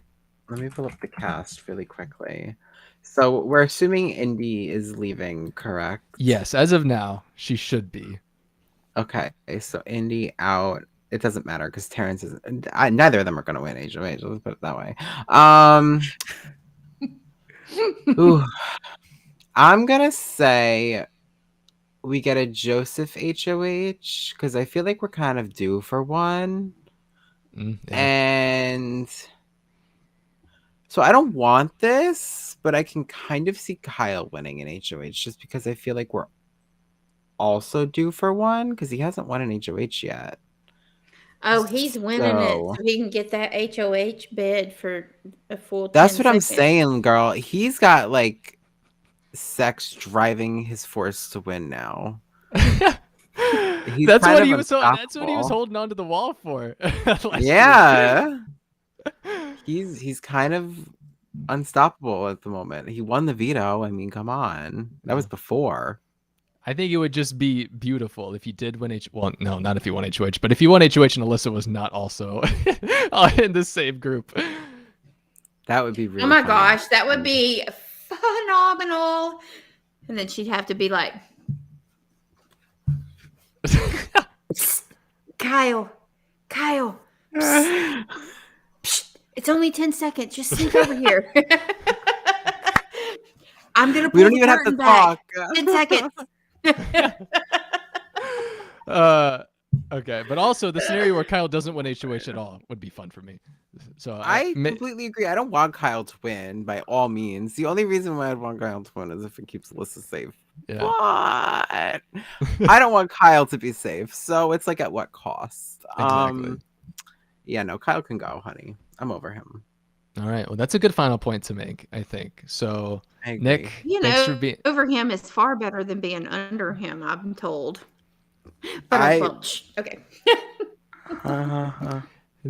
Nick, thanks so much for being here. I hope you have fun watching the 2-hour mess tomorrow. I will. But yeah, we'll see you on Saturday, hopefully. Yes, I will be back on Saturday. I will be live tweeting tomorrow with whatever bullshit they throw at us. So thanks for being so excited about this week of Big Brother. Joseph and Monty HOH tomorrow. Yeah, can't wait. Ew. I'm good. All right. Click off. Bye, Nick. I just got evicted. This is me exiting with the live audience Not again. by me. Yeah. I stayed loyal. I'm used to evicting Nick in a room with 4 people, so. He is I've been actually. told Barrett's a snake. Nick, He Staten is, Island so. has fired you. Snake. I didn't lie. Okay. No, you Bye, didn't. guys. Bye, Nick. Bye. All right. Final three. Whoa, Jinx. Okay. Yeah. Well, 3, Zach. 2, 1. Zach, I do want to know, since you weren't here on Saturday, what are your thoughts about this twist? Since we didn't get to have your full opinions on it. Well, as usual, Big Brother's taking a note from Survivor, and I mean it's okay. I kind of like it. I mean, I think the same what Roxy was saying in our chat. I would prefer it if they did it earlier. But then again, this way, no matter what, everyone's going to be playing in the veto on either side. So I'm also interested because I feel like they're not going to... The HOH comp is probably going to be some, big comp or something like that. But I feel like the veto or anything like that, it's going to have to be small, wouldn't it? Because they're using the backyard as the second house, right? We don't know 100%. We don't know. I've seen the things about a tent being set up in the back. I've seen... They're using a soundproof curtain like in the Brady Bunch when Greg and Marsha shared the attic. I don't know why y'all are not listening. They're just using VR chat the entire time. They're going to the metaverse, and they're only going to be wearing their Oculus headsets. Oh my gosh. I can't with that. That's going to be the 4 feeds. It's just going to be through their Oculus the entire time. But they're just going to be in the same house otherwise. But yeah, and not talk. Yeah, Come never. on. How could they find them? They're in VR, Roxy. I think what they need to do is lock them in one room. Oh my gosh, a week? One group and the other group. One group gets the HOH room, and then the other group gets the back room over there, the far back room. That seems where illegal. the bumper cars and all that used to be. That doesn't In seem season right. 18? Yeah. Oh my gosh. I like what Shy Boy said. Shy Boy said it might work or completely destroy the season. That's some hope. Yes, I agree with you. So let's say we come out of this twist with 2 convenience store members. Let's say like Jasmine and Terrence, evicted at the end of the week. Is there still hope for the season after that? Because that means we have 8 people left. We will have 7 of them in the leftovers. Do you think, say, if it was just Terrence or Jasmine or Alyssa remaining outside of the leftovers, they're still only going to go after Terrence, Jasmine, or Alyssa? Or do you think at that point it's like game on between everyone and the leftovers? I think everyone's gung-ho to take out Jasmine. I know that much, but if it's at final 8 is the question. Yeah, if they're both still here. If it's Jasmine and the leftovers, and that is the entirety of the house at that point, yeah. Okay, so theoretically, it would be, technically, if everyone had their way, it'd probably be Alyssa that's left. Yeah, probably. There's a comment in chat that's interesting. Okay, say it. Lee says, someone said there's a basement. There is, and I forgot about this. Like where they did the comps last year. I wonder if that's what they're going to use. I thought the basement was just the same place that they did the the All-Star Pass or whatever last year. Yeah, I thought that was just like where they take them. That's off-site, essentially, to a different part of the lot. Well, but they might be able to use that. They might. I don't know. Yeah. I mean, I don't know if that. I mean, I don't know. I know that there's like a staging area next to the house that like they have all of that area too. I mean, it would be pretty easy. I feel like to set something up. Maybe it's just a matter if they go through the effort to set up all of everything for feeds too over there. They're 100% putting up a curtain. I know that's the thing. I feel like in our minds we think that they have this more thought out, but I could easily see this not being thought out at all. And it was just like an idea that they threw out before the season, and it is stuck. And now that they're actually at the point, they're like, oh wait, we don't actually have the means to split up 5 and 5 and have both people have reasonable living arrangements and have everyone not talk to each other in the same area. Well, I don't think that's your I mistake. just realized, You said wait, reasonable. we're not Survivor. We don't have a whole island of Fiji. We don't have one tree. Nary a one. I would love to see Jasmine on Survivor right now, though. Is that so bad? Oh my gosh. Barrett, she can't play Survivor. That scooter doesn't go in the sand. Come on. Hiding an idol in her boot over there. She's so upset though because Big Brother took away her boot and scooter, and she was like, well, I mean, I guess it's like somebody can just say, poof, you're healed. Yeah, that's exactly right. It's called the doctor, Jasmine. You're fine. It is also, I really did think that it wasn't the 5 what are they called? Swatters. I thought it was the 5 squatters. Well, that is an entirely different meaning. That is a whole other thing. The 5 squatters. Oh my gosh. You know, like people who are just like you know, leftover, like, you know, like, you know what I'm talking about? Squatters are people that live somewhere that they don't own or pay for. Yeah. Yeah, there's a whole amendment about squatters, right? I don't know what you're getting at, but I'm getting at that the 5 people that are left over, or the 5 people that are not in the leftovers, are just squatting in the house, biding time until they get evicted. Oh, that was way over my head. Let me look. Zach has been the king of saying things that we just don't understand in this podcast. He does it all the time. He does And it then on they purpose. get and then they get it like, that's really smart. No, we just go, oh, and then they're like, okay, cool. No, I'm just kidding. I'm kidding, Zach. I'm kidding. She's not kidding, Zach. Don't listen to her. Mm-mm. This is why we have a final 2. Yeah. Ansel's in the chat. Roxy's our Victoria. Yeah, don't listen to Ansel. He doesn't know what he's talking about. He doesn't know even what this game is. He does know what he's talking about. He's in his red pants right now, just watching knowing feeds. everything. Yeah, watching the feeds. Looking at the post his and dad I heard made the on Victoria LinkedIn. comment, and you're trash to me. Whoa. I heard it. Anyway. Yeah. What were we talking about on the wheel? What subject? We were on demise of the leftover demise. but I transitioned to the twist from that. Yeah. So Which back to Survivor does it good. I mean, last time they did it, it was pretty interesting. They do it at the final 10 too. They've done it for the past 2 seasons now, and it's been okay. It's obviously very different than this one, so it will be a sight to see. I'm just wondering how everything is going to work out. I really think, like Roxy was saying, it's going to be a curtain. They're going to have certain times that each group can go to the bathroom, and yeah. if it is a curtain, I'm going to lose my mind. That's why I think I so hope it's a curtain.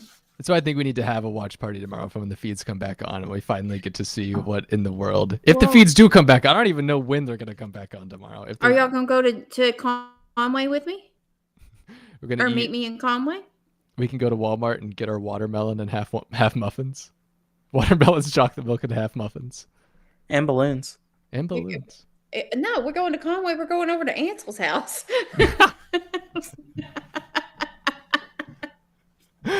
Yeah. Sure you'd be okay with that. What else do we want to say about this twist? I do want to say that, well, not about the twist. I want to say that Terrence, every time he has to put on those tattoos that he's putting all over his body, I don't know why I said it like that. I'm weird. But all over his body. Anyway, those tattoos, every time like he gets in there in the bathroom doing it, like, why does he not pull his pants up? His entirety of his butt crack is out of his pants. Why? Does he not feel that gentle breeze flowing across that crack right there? Pull your pants up. Pull your pants up, sir. I can't. Uncalled for, Roxy. It's like, sir, you're on national television and your whole butt is out. What do you think, Nicole is here or something? Get it together. My goodness. Yeah, he thinks Nicole is there. God. I can't handle it. I need this show to end. I'm deleting the channel. No. Okay. Is there anything else about the leftovers demise? There's plenty, but I don't want to talk about it anymore. No, there's not. They're demising, and the twist is twisting, and that's it. Well, and I do want to say, I know people are pissed off at Michael and Brittany about them playing the middle, but they are playing the middle, and it will work out for them. You genuinely think it will? Well, I don't know with this stupid curtain twist they got going. It might not, but I don't know. But in a regular season, yeah, because they're just talking about each other now. Kyle's over here like, we don't like the cookout number 2 and whatnots, and then then Taylor, Joseph, Monty, all of them are over here. They're like, Kyle's lost his mind. I can't believe he went like, and neither side is going, hey, that Michael and Brittany, what about them? Nobody. They're just sitting over there like, Yeah. like, okay. I could see Michael going if he is split up from Brittany in this twist. I don't see Brittany really necessarily going anytime soon. I say that she's about to go next week, probably, now that I said that. She's not a threat. That would be stupid. What is she going to do? Hypnotize you to death? Exactly. Yeah. She's not a threat, and that's why I don't think. That's why she's not going. Yeah. And I still don't understand why people don't like Brittany. I have never not liked her in this game. I think she's been a bit much at times in terms of her strategy or her essentially out-strategizing herself at times. But I consistently enjoyed watching Brittany on the feed, so I don't know why people think she's a snake. I've already told you, because she's a fake friend to Taylor. This isn't about friendship. This is playing a game, and it's illogical. Who do I prefer versus who do I think is playing well? Two separate things. Who do I prefer in real life? The Lay's model, Taylor, for real. Like, I like her. But not that Brittany's outplaying her. Brittany is outplaying herself, maybe, but Michael is outplaying everybody in the house. Well, you don't have to like him. And I mean, and look, he was super messy this week, but it worked out. He was a nervous Nelly whenever they were going to have that leftovers meeting, and everybody was like, well, we'll get to the bottom of this. He was like, oh God, no, I can't. Like, maybe I should just not even show up. I don't know. But he went, and somehow, like, when they questioned, I don't know what happened. It's like the veil came down over their faces, and they were like, yes, Michael is not lying to us. This was just a misunderstanding. Everything is fine. And Michael was like, but people are mad because he's, waffled back and forth. And like, they'll be like, he's listening to Kyle on this all white alliance. Kyle is despicable, by the way. There's no doubt about that. But then he'll go back over and he's, yes to these people. He is not on board with anybody but himself. Know that. That's who he is aligned with, himself. And he's just like, he's doing his thing. And I don't hate him for it. It was really messy this week, though. But in the end, it turned out fine. Well, especially when it came to Kyle and his agenda, as I think you wanted to put it on the wheel. Oh, did you not have it that? Yes, Kyle's. I wanted to call it Kyle's not so hidden agenda. Yeah, I knew we would get to it. So, and the reason I wanted to bring it up is because, first of all, everyone, we call it an all-white alliance, and some of you may think we're just like over-exaggerating it. No, Kyle wants to start an all-white alliance because he thinks the minorities that are left in the house are going to form an alliance of Cookout 2.0. So it is very much an all-white alliance formed on the base of he's thinking that another Cookout is going to form. which is ridiculous. Which is so stupid. Yeah. He is an idiot. And I think they were tipped off about America not appreciating Kyle. Because it seemed very consistently that suddenly Kyle was in the HOH room talking about like, I hope I'm not canceled when I get out of here. I have all, I haven't deleted anything on Twitter since 2012, so I'm sorry. And then you have Brittany in the bathroom. Wait, what does that mean? So what? You started going through your Twitter and you back in 2012, and then after that you were just like, eh.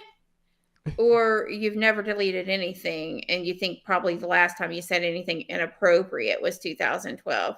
But the joke's on you, Kyle. The last time you said something inappropriate was now. It's true.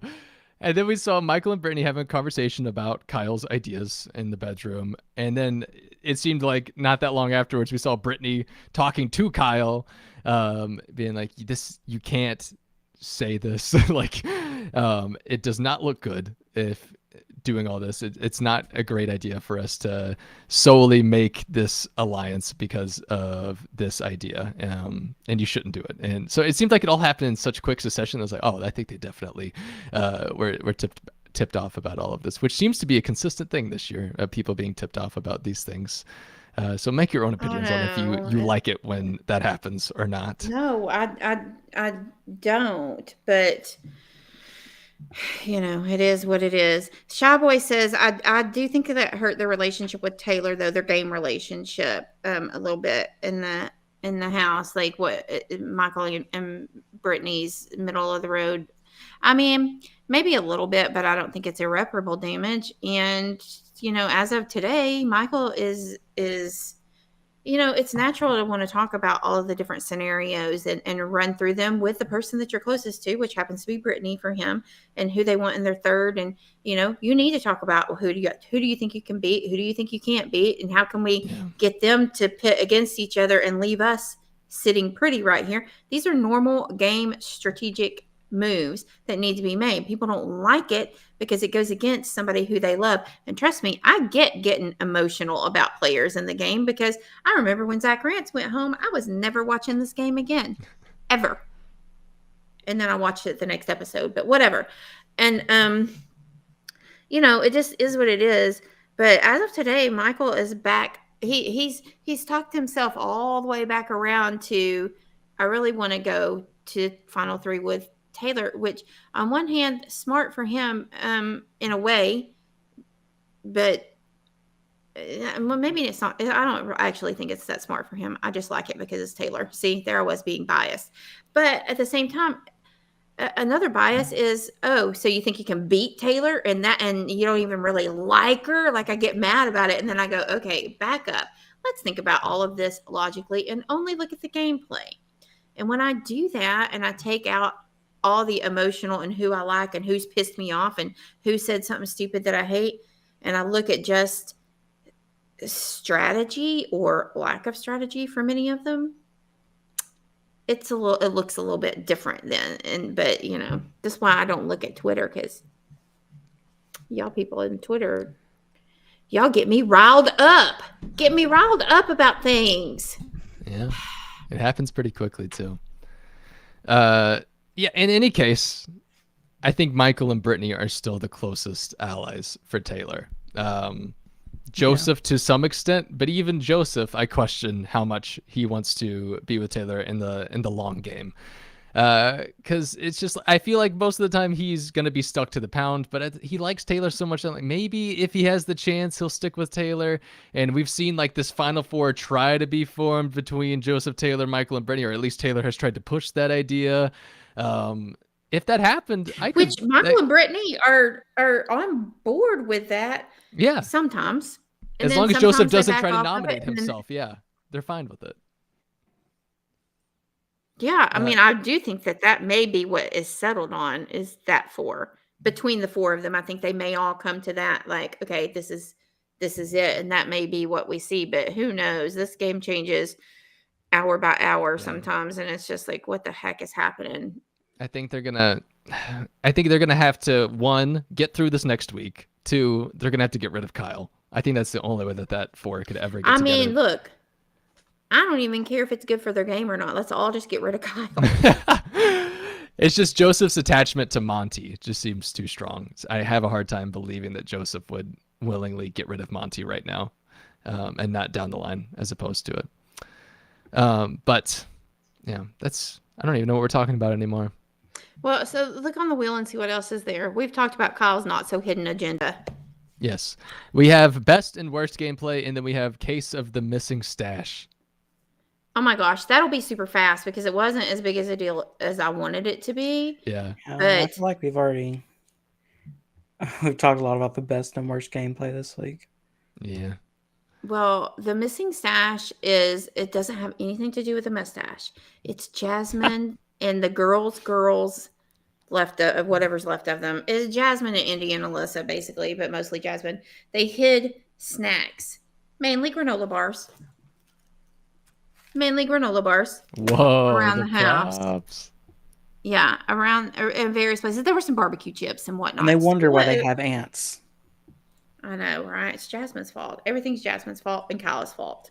Except Jasmine, at least, I mean, she's a piece of work, but at least she makes me laugh. Kyle just makes me cringe. And he makes me want to vomit. But anyway, so she hid these things. Well, they discovered this hidden food and then hid it from her. And then Turner took it upstairs, you see, in the HOH. He shared the hidden granola bars and whatnot with the people up there because that is not your food to hide. That's like the groceries are delivered and they just go in there and they're like, well, we got this and we got this and I'm gonna go put this, like, put that over there. Nobody's gonna find it there. And then when somebody does, Jasmine came in and she's like, oh, somebody she said, somebody got in my stash. And then she's, again, not a mustache, her stash. In case there's confusion there. Thank you for clarifying.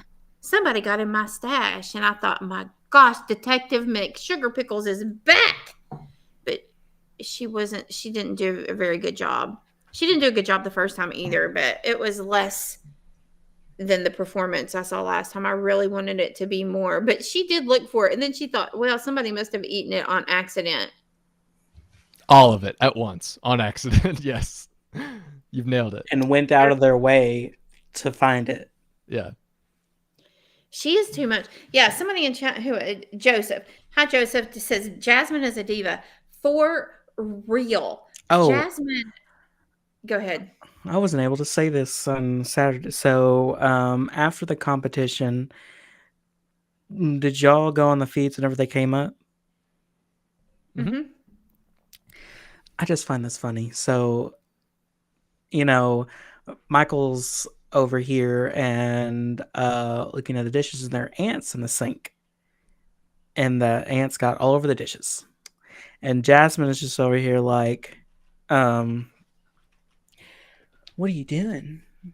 Everyone else is taking a shower and stuff because she doesn't have to shower, obviously, because she purposely fell because she knew there was going to be mess sprayed on them. And then he's like, there's just been ants everywhere on here. People leave their dishes in here and they wonder why we have ants. And she's like, oh my gosh, I know. I can't believe you're doing this for them all by yourself.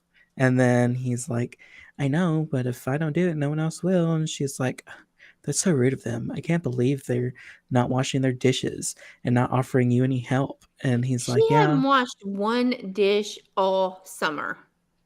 Yeah. Not one. Mind you, she's not helping or anything. She's on the other side of the kitchen island saying all this. And she's like, can't believe no one's going to help you. And then she waddled off. Yeah. And then she waddled. And then she waddled away. Waddle. She makes people like, she'll say, can you bring me a drink? And then I think it was Alyssa that brought her, I don't know, a Sprite. This drink is too cold. No, she goes, is this fresh? Because this feels like this tastes like it's flat. Did you get this one from the back? Can you go back and get me another one? Like, she literally said that. Like, it's like the entitlement. I don't understand. Like I get like so like if you're sitting at the table and like say something is sitting closer to that person and you say, "Can you hand me that drink right there?" Cool. Don't say, "Can you go inside, get me a drink?" When they bring it back, tell them it got too many ice cubes in it and can they go and fix that? I'm sorry. What? Yeah. So I'd be like, yes, I can fix that. Oh, sorry. Spilled it on you. I know. I was listening to her, is it today or yesterday, talking about the grocery list that she's going to add, talking about how she's going to add all of her chicken wings and just listening to a bunch of things that she's going to make sure to add to that grocery list. Twice. She said chicken wings twice. Make sure and get those wings now. Yeah. Don't you leave the wings out. I hope they I hope you don't get any wings. I don't know. Maybe it's because I know people who have PA'd on Big Brother who have to do all of that. I don't know. If I was in the house, I would feel so bad even like asking for one thing because it's like it's not just there. Like someone has to go out and find the stuff. And if you have like oddly specific things like Jasmine can have sometimes, you have to go like 5 places before you can find them. So I don't know. I think that way, and it's just honestly, just get me some chicken breasts and some DiGiorno, some rice, and I'll be fine. That's all we all need, right? Also, they have I don't making eat a whole chicken lot of what? I don't like chicken breast. I What? don't like white meat. Okay, so none for Roxy, Zach. So you don't like boneless, skinless chicken breast? No, I'm not Raven. Who do you think I am? No, I don't like that. I like dark meat. I like thighs. Sorry. I don't like it. So I don't want any chicken breast. No. What? Is that so unbelievable? I mean, chicken's pretty good. Yes. Dark meat chicken. So you don't like chicken tenders? No, they're okay. Chicken nuggets? It has okay, well, first of all, that's not even real meat. That's like toenails that they ground up and put them all together. Like a chicken claw and a beak or something, like some leftover part. Here's the chicken's butthole. Throw it in. Just throw it in the grinder. Throw it in. Yeah. They're like, I lost my finger. Who cares? We'll grind it up. It's fine. Like, that's not real meat. And for the record, I love them. Those chicken buttholes, they sure are good. So what are the chicken nuggets from Chick-fil-A then? We're still figuring that part out. We're working on it. I mean, unimportant, but They're cut up chicken breasts. Roxy, have you been duped in this argument? no, not at all. Because Zach's acting like that he just proved something. I don't want white meat. It gets dry. That's why at Chick-fil-A you got to ask them to give you a bunch of chick sauce so you can just like cover that thing up and get. Otherwise, it's like all dry. What's the point of getting the chicken then if you're just gonna dip it all in the chick sauce? I don't we really don't really ever go to Chick-fil-A because Leighton doesn't eat it, so it's kind of a moot point. But I'm just saying. How about you, Barrett? Do you like chicken? I love chicken. I love Chicken is chicken like too. 98% But do you like of what I chicken eat. buttholes? Chicken is lean. It's good. Zach's got all the points. Zach, you win this argument. That was an argument. Wait, what do you mean the undertones of this right now? I don't like the white meat chicken.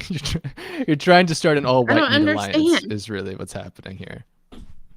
Well, Zach is. He likes all of that. No, I don't know what that means. I didn't say that. I don't mean anything except I only like boneless. Like when I Is- buy chicken, I buy boneless, skinless chicken thighs.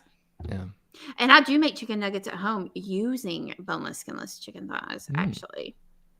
And they're delicious. I think what Roxy's really trying to say is that Kyle is the white meat of the Big Brother house. No, that's not what I'm saying. Kyle is a trash bag of the Big Brother house. He's like the liver. Okay, Jameson. I was trying to Thank support you in this argument, and okay, that's the last time I support you in an argument, Roxy. Really trying to help you out. Oh, my apologies. He's like Kyle's like the beak. The mouthpiece. Well, thank you, Jameson. You had me so worried. I was like, no, I'm really talking about chicken. For real. I was like, what? I'm just learning more and more about you. Mm-hmm. Yes, you are. But anything else? The cake that Indy made. Did y'all see that? Yeah, going back to Sprite. Yeah. It was something. Yeah, that's right. Yeah, she poured Sprite on it. Okay. Wait, did she make a Sprite cake? Okay, so when you say Sprite cake, do you mean like when you mix it the Sprite into the batter before you bake it, or are you talking about like how Indy did it, where afterward? Oh God, that's so. That's. I'm talking about how you poke holes in it. Yes, she made a poke cake. Yes. Yeah, but I don't know why she put all the stuff on it after. You're supposed to wait for it to cool down, and wait for I'm not pouring Sprite in there. We make poke cake sometimes, but we just like put like pudding. My mom used to put like Eagle brand in it, but it's too much. I don't like that. That's a wet cake. That's all that is. Wet cake. Have you never had tres leches? Yes, and it's wet. And it's really good. It's not bad. I don't hate that, but I'm just saying that is wet cake. It's a wet cake. Is good cake. As far as tres leches goes. Well, I don't think pouring a can of Sprite on there, you might as well just get out the water hose and just soak that thing down and then eat it. Like it's cake soup. What is that? I don't get it. You don't like wet bread? Oh, ew. You know, sometimes whenever I have rolls or biscuits, if I have like mashed potatoes and gravy, dip the roll in the gravy, makes it a little wet before you eat it. Okay, that's different. That's called sopping. You have to sop things up with your biscuit. That's a Southern thing. That's different. She's sopping. She's sopping with Coke. Oh, that's gross. Wet bread. Ugh. So, yes, I actually do want to talk about that. Natalie says Kyle's rice comment that he made to Turner. Yeah. How did we skip over that? I know. Listen, because it was a few days ago. I feel like it was. It was like 2 days ago, right? Yeah, I want to say 2 days ago. Look, I try to tune out a lot of the things that Kyle says and does because I've ranted about him multiple times, but it's just like, how do you get to be 30 years old? And I just don't get it. I don't get it. Like, I mean, not only that hat that Turner had on, I felt like made him look more like Gilligan than anything. It's just a bucket hat. I know. The fact that he went straight to that was very concerning. I know. He said, Turner, you look like a Philippines rice farmer, is what he said. What? Or Thailand. Then he goes, where's the rice fields? Well, I mean, the number one rice producer in the United States is Arkansas. And we're not wearing hats like that. Like, I don't know. It's just like, I don't even have words for that because. Where's Turner? I don't even see him. He's back in the back. Yeah, he's back there. He's just blending into the wall right now. Really like is. oddly. But he's see right here. the orange hat. He looks like Tiffany. You know, Tiffany whenever she had her little orange bucket hat on. No, but I don't remember things like that. Well, bucket hats were a thing last year. I do know this. That you should don't say that. What happened? And if Kyle hadn't have done all of the 1 million other things that he's already said, I might just say to myself, he has lived a very sheltered life, and I would think that being almost 30 or being 30 that you would know that you probably shouldn't make that comparison, but I might just say, okay, so when he gets out, somebody's going to be like, hey, dude, you can't say that. And he's going to say, oh my gosh, I'm sorry, I didn't realize. And then he's going to try to change. That's what I would think. But the fact is, it's like every time I turn on the feeds, I'm like, yeah, just don't talk anymore, Kyle. Well, that's where I couldn't believe it that he said that, though. And I truly hope he does come out of the season and do all of those things that you just said. But the fact remains that he has now been told by Brittany specifically when it comes to making his outside alliance, and that's the nice way of putting it, he still has not really refrained from it. Like, he has not so far changed his mind at all. He's pushing the all-white alliance. He has said out loud on purpose in order to take out all of the people of color, including Indy, who is not a person of color. She's just from Brazil. Like anybody that's not, I guess, Mormon and white and really tall, the most marginalized of all groups. Like, I don't know, like, he is saying those things out loud and people are like, Turner shut him down pretty quickly. He's like, yeah, no. Brittany even said, I am not going to do that. I don't like the way it looks. I don't like anything about it. I'm not doing that. She was like, no, do you not understand?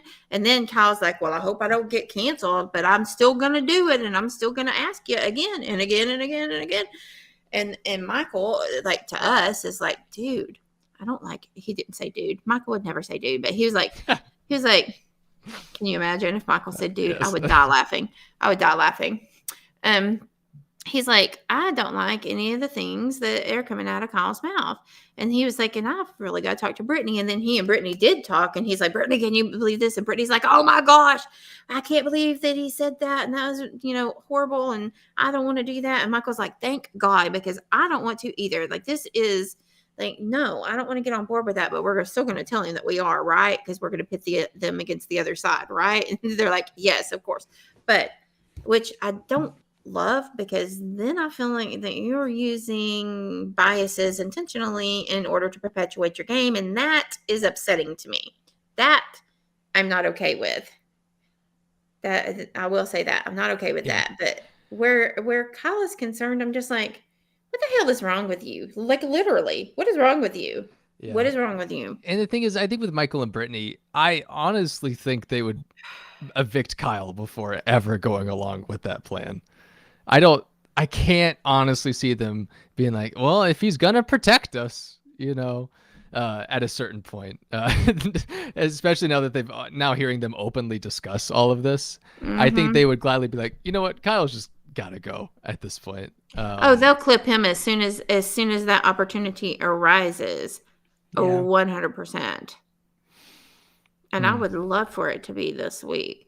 But anyway, yeah, I thank you, Natalie, for bringing that up, because I was absolutely just disgusted once again by the human trash bag for saying that, because I'm just like, honest to God. And I say a lot of stupid stuff daily. Like, sometimes I try to do math in public, and that's really stupid of me, because my math never maths correctly, ever. It can. Ever. And so I'm not Bronte. I mean, but like, sometimes I'm just, I always say I always want to give people the opportunity to grow and do better and learn, because I mean, a lot of things we just don't know until somebody tells us, and and it's real easy to stay defensive if somebody doesn't give you the opportunity. But then you have people like Kyle, and you're like, you've had enough chances. Bye-bye. I mean, I hope he changes, but I just don't want anything to do with him because he says stupid crap like that. And I think that he is well aware that it's stupid and you shouldn't say it. And he does it anyway. And then he goes, gosh, Mickey, I hope they don't cancel me. Well, okay. Gross. was he talking to Jackson Mickey or was he Goofy just now? Which Both. He's Goofy and he's talking to Watermelon Boy. Gosh. Gosh, Mickey. It's a dangerous amount of watermelon. It's just like, I just cannot with him. I cannot. You don't ever have to talk to him ever again, Roxy. No, not even on finale. And that hat doesn't even, it doesn't look anything like the hats that he's referring to.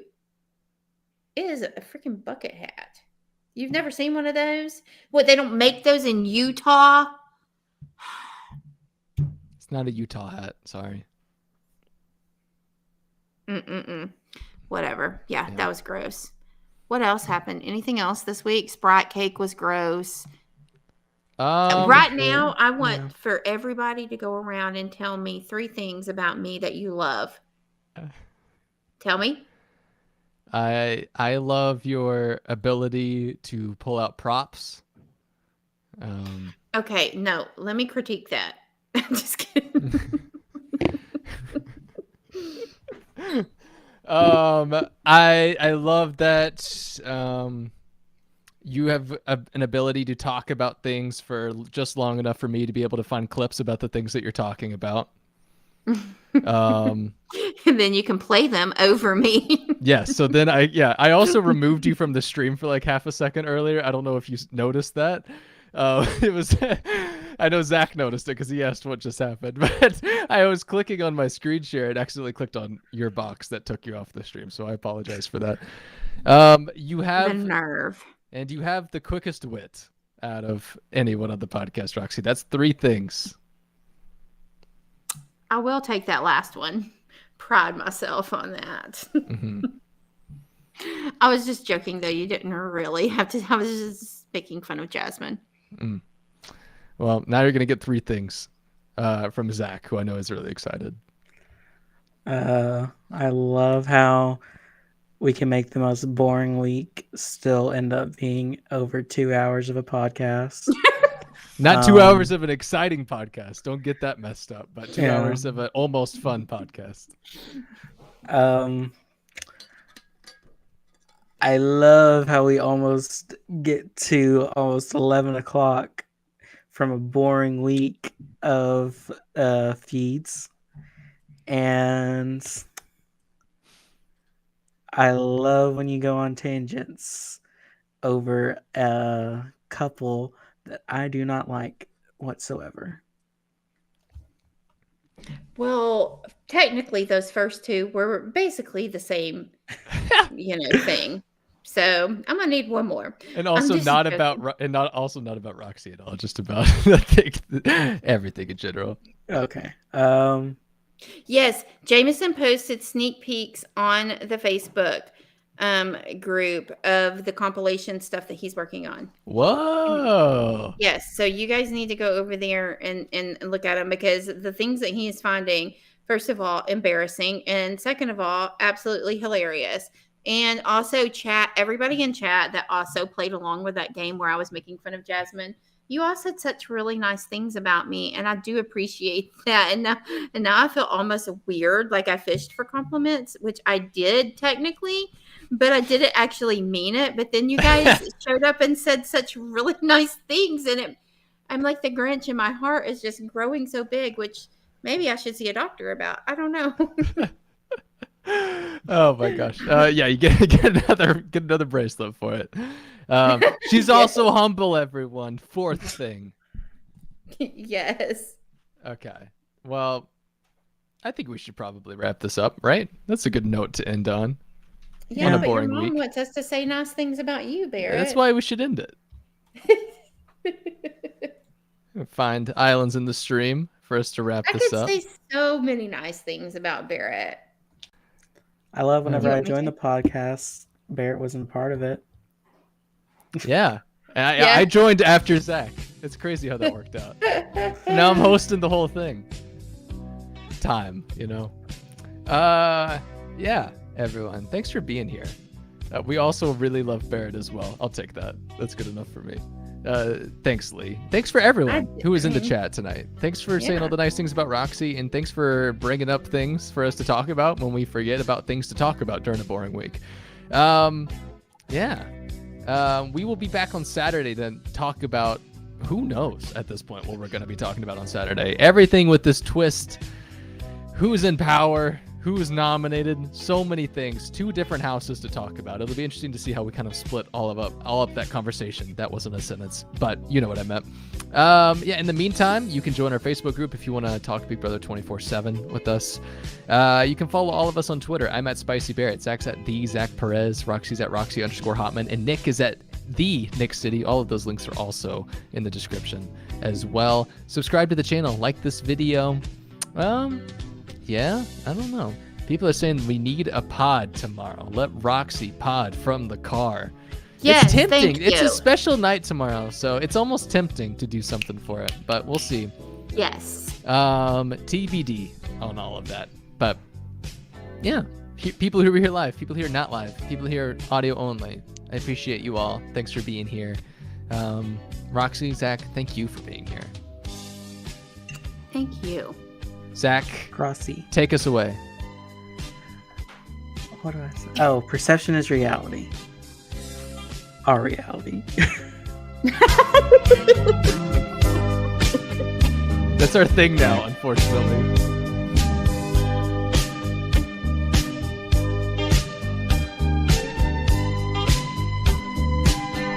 Give us a countdown from 10 so we remember how long 10 seconds is. 9, 8. That's you're doing every other 7. Okay, it's been